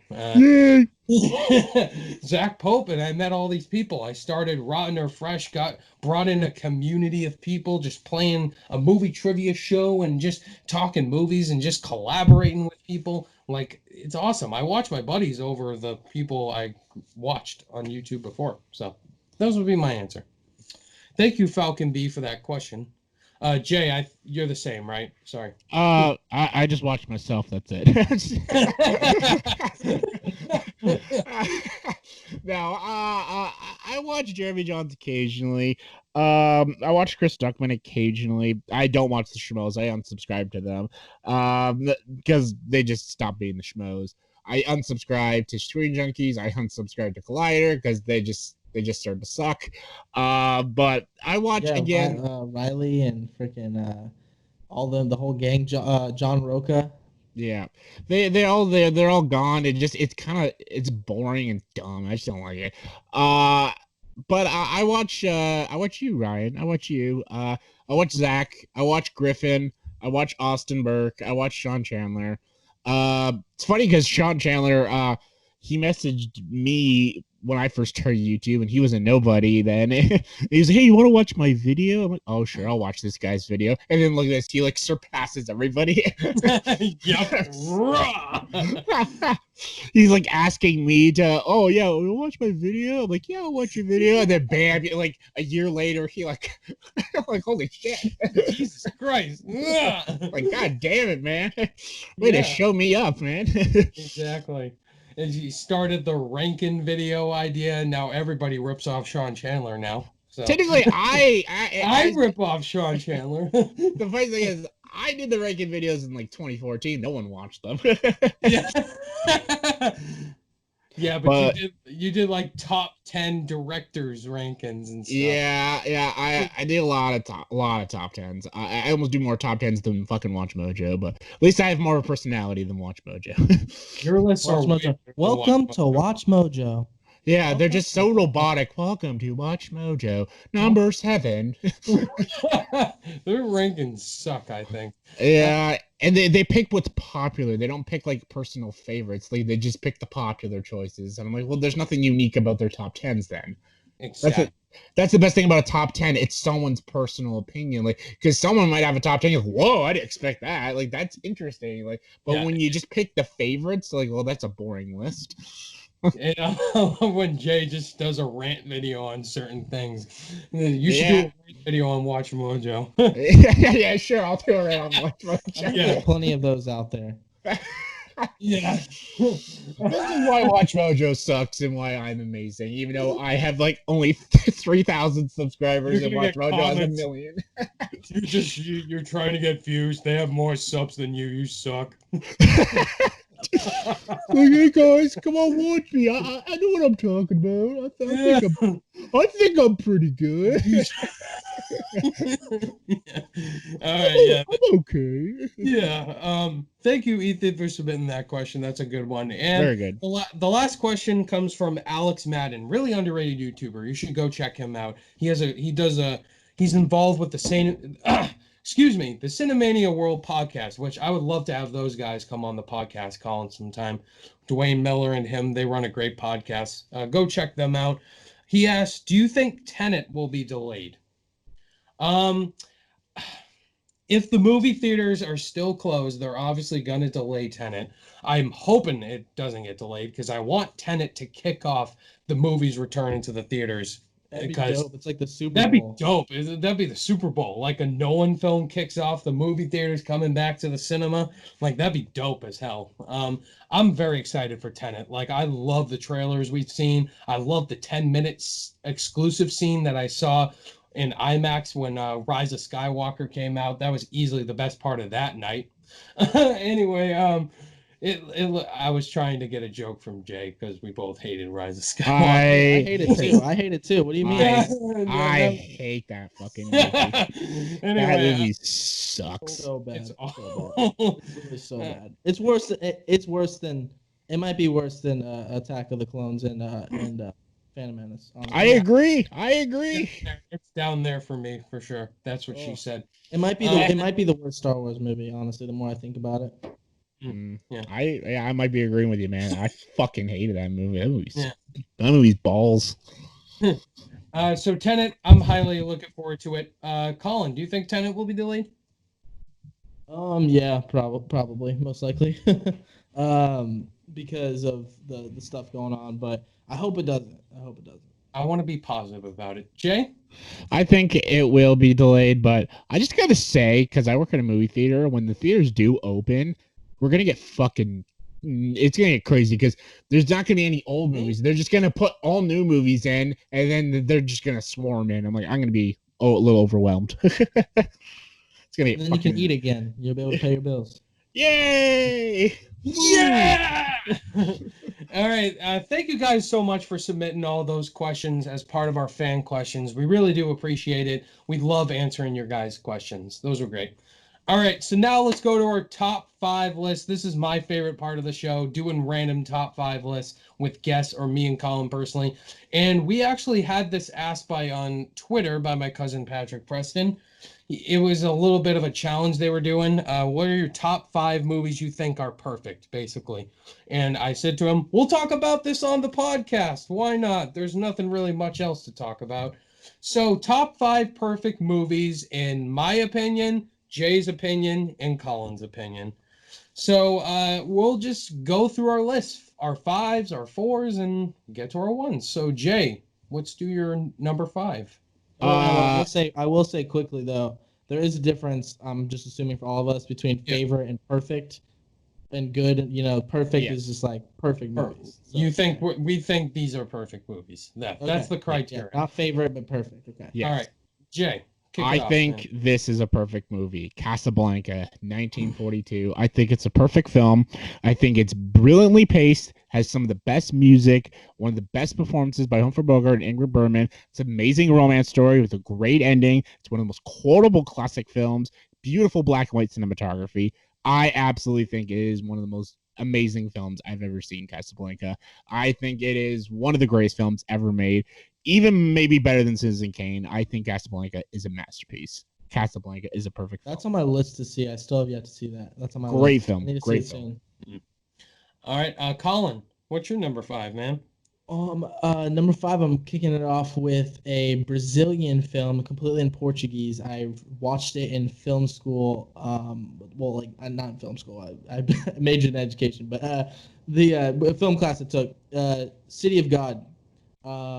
This is a movie. Fucking amazing movie. Dude, it's so good. I have seen it. Ryan? It's a great movie. Ryan, have you seen it? No, I haven't. No, dude, it's so good. Continue. It's like this kid. He's kind of just like this life of living in like the slums of Brazil. He loves photography and kind of just it's like a coming of age story and like the rise of this gangster that I don't even want to say too much for like spoiling it, but there's some romance in the mix. There's like kind of like a drug kind of storyline as well, like classic like drug movie. But then like it's got comedy elements and it's got the romance aspect. It's got action. This movie has everything. It's like the director of this film was just bragging on how good of a filmmaker he was, because he's like, oh, I can do a romance film. Oh, I can do a comedy. Oh, I can do a coming of age movie. Oh, I can do kind of like a drug film, kind of almost like feeling like so authentic with like the documentary level, uh, accurately representing like the slums of Brazil. Just so fucking. We just went full R rating, but so fucking. Fuck yeah! Fuck yeah! Fuck It's yeah! Fuck Jay yeah! Bader. All right, so that's your number 5, Colin. Really good Perfect movie. choice. All right, my number 5. I think The Shawshank Redemption is a perfect movie. Pretty much. I'm just warning you guys. Some of these were in my top 5 of all time. I picked some new ones in there. I'm not going to be totally predictable, but The Shawshank Redemption. I think it is a perfect movie. It's my favorite Stephen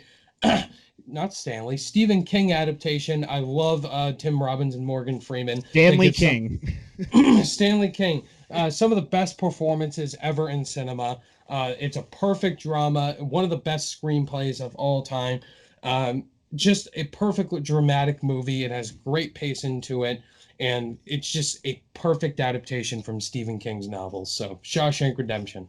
Dude, that's a great pick. I didn't pick it on there because I was kind of trying to pick. I don't know. That's a perfect movie, though. I completely agree. It's not on my list, but it's perfect. Okay. Jay, what's your number 4? Another black and white movie, Raging Bull. I think Raging Bull is a perfect movie because I think every shot is beautiful. I think every piece of editing is beautiful. I think De Niro, it gives the best performance I've ever seen De Niro give as Jake LaMotta, this boxer. It's definitely not a movie for everybody because it is a really, really dark film and a really, really unlikable film, but it is so amazing how it's written, how it's executed and directed. It is just amazing. And the music is brilliant. I think it's Martin Scorsese's best movie. I don't think it's my favorite's Goodfellas, but I think Raging Bull is his best, and I think it's a perfect movie. Yes, that's a great choice, Jay. Great choice. Colin, what's your number 4, man? Oh, I'm sticking with the foreign films, and this is probably, I'm willing to bet, one of the more recent films on all of our lists, and that's Portrait of a Lady on Fire. I've never seen. Haven't seen it yet. Talk about a movie that made me cry. I don't know why I never mentioned this, but a movie that's a non-animated film, but I was crying in a different sense, like with the coming of age stuff that hits really close to home, from like the high school scene that I experienced and stuff. And especially with like Toy Story, you cry and Finding Nemo. This one was just I cried because it was so beautiful. And what makes me so mad about this movie not getting nominated for an Oscar is because I feel like it could be literally top of the list for so many different. The cinematography, like how it captures the beach in this film, so beautiful. Even the sound design, you can hear like the creaking of the wood as they're walking in like old house, or like the crispiness of like a fire, how's like the fire crisping and stuff. Just really beautiful stuff. The dialogue so authentic. Again, like I said, the cinematography is absolutely beautiful. And because this came out in late 2019 for some people, it was like a September release for people in France, then 2019 for like some people, that like critics and stuff, and then most people saw it in 2020, so therefore it disqualifies itself from being an Oscar contender for both years, basically. And I just hate how kind of rigged the system is that this wasn't seen during Oscar season, because it would have been on the top of so many lists. I think, to me, I actually preferred it over Parasite in the sense of just how beautiful, like just personal experience. I think Parasite's more probably entertaining, but Portrait of a Lady on Fire is, I think, more of a beautiful, perfect movie. And like I just get emotional thinking about it. You have to see it, Ryan. It's on Hulu. Have you seen it, Jay? I have. I think it is a great movie, and I personally I like Parasite a little more because I think it is more engaging. But yes, Portrait of a Lady on thing about Portrait of a Lady on Fire, it is a lot more slower, but actually makes it a lot more. Very slow burn, very slow. Yeah, but it makes it a lot more deeper, and it lets you sink it in a lot more. Like you get to sink in the atmosphere and everything. I actually do think it is a top 50 movie for me. Top 50. Yeah, movie. It is a really beautiful movie, very beautiful movie. Yeah, I need to see that film. It looks really good. My number 4 is a tie because I think these are perfect films that came out this past decade. That is Whiplash and Inception. Inception is Christopher Nolan's masterpiece. This and The Dark Knight. Inception is a perfect movie about dreams, about worlds, and just going into people's dreams, fucking up people's dreams. It's so The awesome. heist. It's a heist film and it's an action movie, sci-fi film into one. Leonardo DiCaprio is fantastic. Tom Hardy, Joseph Gordon-Levitt, Ellen Page. It's a great film. Hans Zimmer score, his masterpiece score, best score for sure. And it's so thinky. The ending, it's the most talked about film endings of all time. It's a perfect film, without a doubt. Christopher Nolan is a god. And then you get Whiplash, my fourth favorite film of all time. This is also, I think, a perfect film this past decade. Damien Chazelle came out of nowhere, and he did this, La La Land, in First Man, and Whiplash was perfect. J.K. Simmons' performance was one of the best of all time last decade. Miles Teller, too, phenomenal performance in there. The ending was perfect. Just everything about both of those films. If you hear, like, favorite films in the last decade, there is a reason why a majority of people said Whiplash was their favorite last decade or Inception, because they're two perfect films right there. Great Good picks. movie. Yep. Great movies. Great movies. All right. So what's your number 3, Jay? My number 3 is funny. We were just talking about this. I kind of just mentioned it because we were talking about Clint Eastwood. I think Unforgiven is a perfect movie. I think Unforgiven tells a very personal story. I think it is a Western, but it's also a dramatic story about a man and stuff. That man that used to be like this killer cowboy, but basically he has to do one last job and stuff. And it's a brutal movie. It's gritty, but it also has a really great performance by Clint Eastwood, and also an amazing performance by Gene Hackman, one of his best performances as this villain.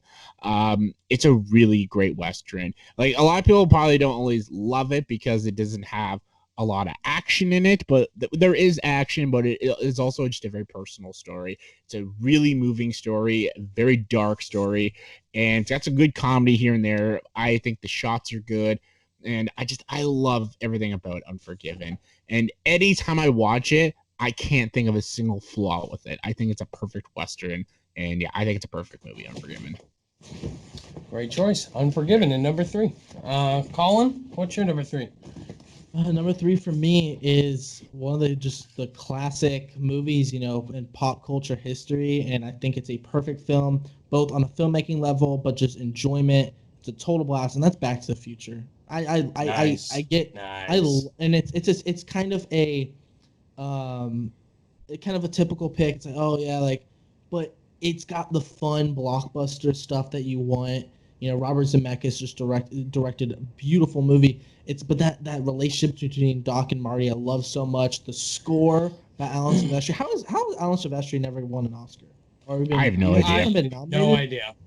But he did Back to the Future, and just amazing score, so whimsical and fun. Even all 3 of these movies, like, yeah, they kind of retread similar beats, but I think that's kind of the charm. Like, it knows it, And it's a perfectly structured movie, beautifully paced. So many exciting and fun sequences. Really funny too. It's hilarious. One of my favorite scenes in movie history is when he's singing Johnny Be Good in the guitar, and he's like, your kids will love it, after he does the I think a Van Halen song, I believe, afterwards or something. Or no, he did like a guitar. So I can't remember exactly the context of it, but anyway, love this movie. One of my favorites of all time. I can't disagree with you because it's so fucking good. I love Back to the Future. I love that movie. It's so good. I think all 3 are perfect, pretty much. I love all 3 films as a combined. The second one is, to me, like, it starts off a little bit rocky, so that's why I don't think it's as good as the first. But there's parts of it, in Endgame copied this part, but like when he goes and sees different versions of himself, and they're going to the 1980s, and then going to the 50s, and then and then going to 2015, you get to see Robert Zemeckis' version. It's what he thought 2015 would be like. So many different versions of himself, and it's a little convoluted, but I think the highs are so high in that film. It's just as good as the first one too. So really, the whole trilogy, you're right, is absolutely perfect. I love all 3. Yeah. Yeah. All right, so my number three is actually a film I saw for the first time most recently. It's not Spirited Away, Jay. Hey. It's actually 2001: A Space Odyssey. Oh, I think it's Stanley Kubrick's masterpiece. I think it's his best movie, without a doubt. I love this film. I'm looking forward to rewatching it for years to come. It's a fantastic sci-fi film. How it opens up with the dawn of man creating civilization. Then we go to one of the best transition shots in cinema history I with still the yet to see it. shuttle. You need to see 2001, dude. It Yeah, is I know you had. I phenomenal. didn't watch your It's review because I thought I didn't yeah. want to be Yeah, don't spoiled. watch the review because Yeah, there's spoilers in it with yeah. Zach Pope. Because he also saw it for the first time as well. 2001, just the direction, Hal Rudnick, one of the best cinematic villains in You history. like it more than It's a the Shining? technologic device. It is terrifying, that thing. And then it transitions to the space film. The ending as well, one of the most mind-blowing endings people are going to talk about. They keep talking about that ending. I won't spoil it for Colin. It's phenomenal. It's very Kubricky. It's very sci-fi gothic like. It is effed up, but it Do you is like it more awesome. than The Shining though? Because you said this that Stanley Kubrick's masterpiece, and I know you love The Shining. Well, The Shining is my favorite so far because I've seen it more times, but 2001 could easily take that spot because I think it's his best movie. But my personal favorite is The Shining, if that makes sense. Gotcha. Yeah, I got you. 2001's a masterpiece. It's phenomenal. And I think it is a perfect film. That's my number three. Jay, All right. what's your number two? Spirited Away. So these next two, Colin, are I know what his top two are. So Okay, Spirited Away is a masterpiece. Uh because I again, like both of you, I criticize movies because we're critics. Um it is so infuriating to watch Spirited Away because there is no plot flaws with this movie. It makes me angry that I can't find any issues with it because I'm like, no, it's perfect. It's fucking. I get angry. I'm like, this is my job to point out nitpicks and flaws. I can't find anything in this movie. It's so fucking good. The characters are amazing. The world is amazing. The animation is breathtaking. The music is amazing. The villain is great. Like the twists in it are great. Just like it's scary looking. it's so good. The atmosphere is amazing. The scene when she's on the train, you just soak up this Train's a great world. scene. That's a great Oh, scene. The yeah. train's You just take in everything that's in this world. It's just not a lot of movies like to do that. It just slow down for like a whole minute or two and just absorb everything that you're seeing in this world. A lot of movies don't like to do that, but this one does because it's not scared to take risks and stuff. It is just so good. Spirited Away is the greatest anime film I've ever seen, and I love animated films. I love animated films. And this one is a masterpiece. I love this movie, and easily I think it's a perfect movie.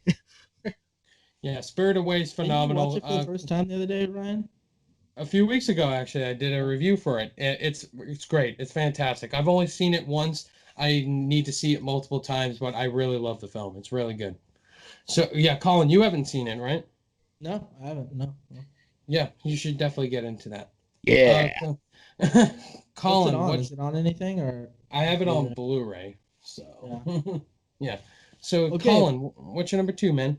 Yeah, my number two is a film, and we talked about those 80s movies I love. This is a later 80s movies, and it's not in the exact same genre. And I'm telling you, it's one of the most beautiful movies I've ever seen, and that's When Harry Met Sally. I Oh, it's a just, great movie. dude, Yeah. I just, to me, it's the best romantic comedy of all time. It's the best romance movie of all time. Um, the dialogue is so great. Just this whole cast, just I just get like warm and fuzzy thinking about When Harry Met Sally. I think it's so well constructed, and I'm obsessed with When Harry Met Sally. I love the ending. I love all the commentary about how men and women can't be friends with each other, and then it's kind of ironic because you have two people that are friends with each other the entire movie, and then eventually catching feelings, and it's was one of the it's kind of I think the premier rom-com, and it's the most prestigious. It's the one that people like to emulate the most, and they fail to do so because I think it's the greatest rom-com of all time, and it's a beautiful movie. I love it. Rob Reiner, man, underrated director. The Rob the Reiner's movie makes me want to have a pastrami sandwich now at that place, the cat, the deli place, and I'll have what she's having. Yeah. Yeah, that's a great Rob choice. Reiner, he directed Stand By Me, Misery. Misery, Princess Bride. Misery. So he's an underrated director. I feel like we don't talk about Rob Reiner enough. A He's Few a Good great Men. director. A Few Good Men, yeah, you're right. Yeah. All right, so my number two. This is just like Colin said. This is one of the most beautiful, realistic films I have ever seen. It's a Christmas movie. Jay knows what it is. It's a Wonderful Life. I think It's a Wonderful Life is. I think It's a Wonderful Life is a perfect movie. It's fantastic. Colin, have you seen It's a Wonderful Life? I haven't seen the whole thing start to finish. So, unfortunately, it is phenomenal. I'm writing these movies down. Add it to my watch list. Do-do. It's a Wonderful Life. It's a film about this guy, George Bailey, and his life and all the great things this guy did when he was a kid and when he was an adult as well. And inside, he doesn't feel like he's accomplished everything he wanted to do in his life. Of course, he gets married to the woman he loves, but he wants to travel the world and do all these great stuff. But he feels like stuff is holding him back from the bank and stuff. And then you get the villain, the bank owner, and he feels like he's not doing what he wants to do, but he doesn't realize all the good things he's doing. And the big message of that movie is be thankful and happy with what you have. And the way it goes to Clarence the Angel, he wants to get his wings back and stuff. And George Bailey goes back in time and sees all what the world would be like if he wasn't alive. And it's some of the most riveting filmmaking I have ever seen. It's some of the most riveting filmmaking I've ever seen. I thought, what's the actor's name, Jay? James Stewart. James Stewart. He was so great in that film. And he's also in iconic Alfred Hitchcock movies too. And he was Rear Window, Vertigo. And he was so great in there. And George Bailey, just a phenomenal movie. The ending's perfect. I think It's a Wonderful Life is a perfect film. Look, Daddy, every time a bell rings. Every time a bell rings, an angel gets his wings. Yeah, so that's my number two. All right, Jay, I know what your number one is, man. What's my number one, Ryan? What's my number one? The Emoji Movie. That's exactly what it is. Yes. My number one, it just so happens to be my favorite film of all time. What a coincidence. Now we're just going to be biased. Yeah. But I can debate it. I can debate that it's a perfect movie. Blade Runner 1982. I don't agree, but I'd love to hear. Oh. Yeah, a lot of people like think it's an overrated movie. I picked Blade Runner for the overrated section. Last week. Oh my God, you make me sick. I'm kidding. I love you. I think Blade Runner is a masterpiece of cinema. I think Jordan Cronenweth's cinematography is amazing. I think the Vangelis score is amazing. I think it set the landmark of how sci-fi should be. Every sci-fi movie wants to be like Blade Runner. A lot of sci-fi movies have ripped off Blade Runner. Movies like Inception, The Matrix, Ghost in the Shell, all have ripped off aspects of Blade Runner because Blade Runner set the mark of what science fiction should be. I think it loosely adapts the book Do Androids Dream of Electric Sheep. And I think the writing is so deep and thought-provoking. I think people just need to watch it more times to, soak in every aspect of what Blade Runner is and what it means to be a human being and stuff. I think the ending, really thought-provoking ending. I think the Roy Batty is one of the greatest villains in all of cinema because he's not even like a straight villain. Almost you can debate Rick Deckard's almost more of a villain than Roy Batty is. I think the lines in the movie are amazing. I think you can just soak up everything of Blade Runner, and there's just so much meaning to a lot of things they talk about in Blade Runner. I think it's an absolute perfect film. It's a film that's studied in film classes for a reason because it's a perfect movie. Okay. Yes. I think Blade Runner 2049 is better than Blade Runner. But agree with that, actually. Yeah, a lot of people actually do say, He also loves that film. Yeah. I do love it. I love Blade Runner 2049. Blade Runner 2049 is actually in my top 30 favorite films of all time. I think it's a worthy sequel, but it's the Terminator effect. I actually like Terminator 1 better than Terminator 2. It's a very unpopular opinion, but I do. Or Alien over Alien. Some people, it's a debate, like. Or Endgame over Infinity War. Exactly. War, right? Yeah. That's a more modern one, yeah. Yeah, there's no right or wrong answer, but there's just more of a popular choice to certain ones. So yeah. Okay. Yes. So Colin, what's your number one? It is the movie I saw, and I was absolutely floored. There's not a single flaw that I can find, and that's The Social Network. I think The Social Network is a perfect masterpiece of a movie. It's a great movie. Very good movie. Yeah. I think in my opinion, and this is a wrong answer for so many people because there's a lot of well-written movies, but I think it's the best written movie I've ever seen. Aaron Sorkin wrote the script here, and he's like one of the best writers of our generation of movies. And I think the score is super underrated. I have no idea why this didn't get more Oscar love. Andrew Garfield is fantastic in the film. Jesse Eisenberg, Justin Timberlake, he's even really good in the film. So many powerful, great moments. Seeing it just feels really not much has changed since then too. It came out in 2010, and it feels very a part of the time now too. And like so many quotable moments. Like I love that quote where Andrew Garfield comes in and he says, "Sorry, my Prada's at the cleaners, along with my hoodie, and you flip-flops, you pretentious douchebag." Such a great quote. So, yeah, dude, I think it is a masterpiece. David Fincher, if you guys don't know, is my favorite director, and it's my favorite film of his. And because of all those reasons, if he's my favorite director, it's my favorite film of his. It's easily one of my favorite films of all time, and it's, I think, a perfect film. Great pick. Social Network's a really great movie as well. I remember seeing it for the first time. Yeah, it's great. It's really good. I love Jesse Eisenberg in there. Jay? Very good movie. Very good movie. I love it. Love it, man. Well, what's your number one, Ryan? My number one is 9 Lives. Like, this movie's perfect, man. Kevin Spacey has this cat. He gives an Oscar-worthy performance. That cat is really good. There's a scene where a guy tries to commit suicide off of a really tall skyscraper. Phenomenal acting. The cat, the visuals is... I'm just kidding. It's Empire Strikes Back. I'm biased as all hell. Yeah, that's my favorite movie of all time, but I just didn't pick it. I think Empire Strikes Back actually is a perfect movie. I think this is the best sequel ever made. Like... easily. Best Star Wars, best Star Wars movie, best sequel of all time, I agree. Best villain of all time, and Darth Vader, the best cinematic villain ever in cinematic history, which is kind of spoiling an upcoming video I have coming out this week. Spoilers!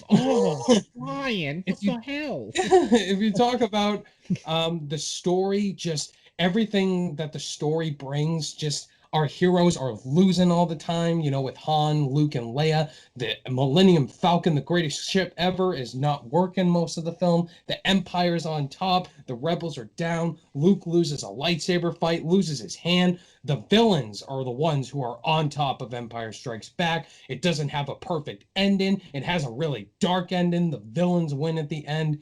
Like, this is what I want from movies. Like, I want the bad guys to win in certain movies, and Empire has a perfect story, perfect editing, the cinematography. Introduce you to so many great characters, too. Yoda, Lando. Yoda as well, the greatest cinematic teacher ever in history. And you talk about action scenes, the Battle of Hoth, and also Dagobah and Bespin. Like, some great iconic Star Wars locations are in this movie. Lando Calrissian, Billy D. Williams, awesome, cool character. I love the like I said, the Princess Leia and Han. That's my favorite scene in cinema. Yeah, I love you. I know.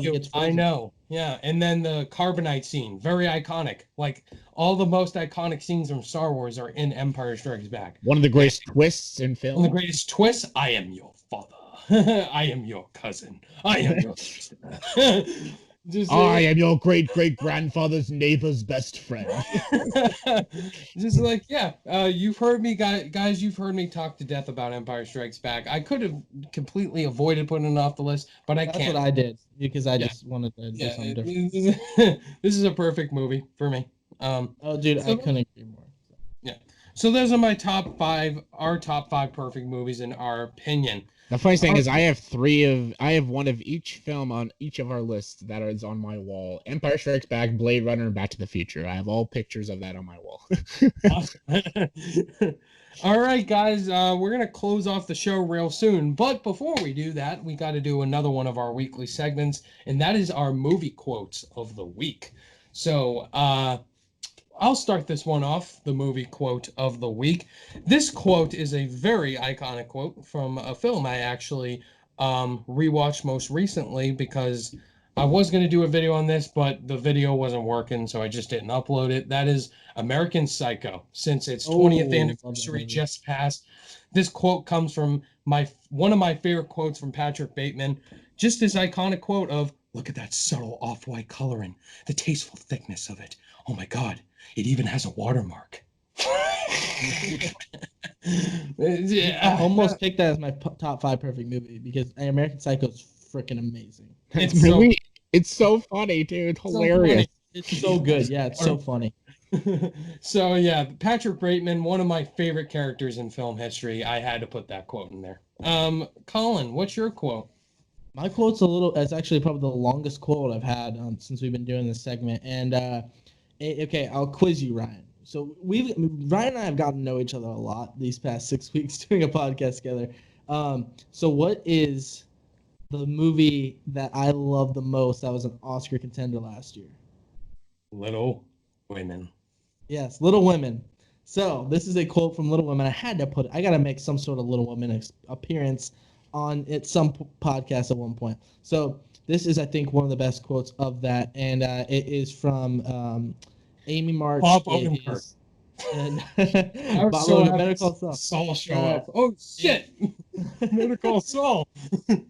Well, Florence Pugh, her character Amy March says this part, and basically Timothée Chalamet is in a scene with her, and he's critiquing her for basically about to marry this guy, not for love, but for money. And of course, this is in the 1800s, and she says, "Well, I'm not a poet, I'm just a woman. And as a woman, there's no way for me to make my own money, not enough to earn a living or support my family. And if I had my own money, which I don't, that money would belong to my husband the moment we got married. And if we had children, they would be his, not mine. They would be his property. So don't sit there and tell me that marriage isn't an economic proposition, because it is. It may not be for you, but it certainly is for me."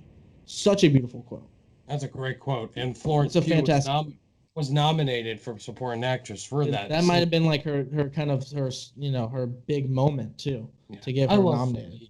Yes, I love Florence Pugh. That's a great scene. Jay, you also saw Little Women, right? Yeah, it was good. It was good. Yeah, I love it. It's like I love it. Like my favorite Oscar movie. It was like I got warm and gushy thinking about it. Yeah. Alrighty, guys. So that was episode 6 wrapped up in the books. Thank you guys for if you watch this over 2-hour-long podcast episode, you guys are the true MVPs. We thank you guys so much hearing us ramble and talk and stuff.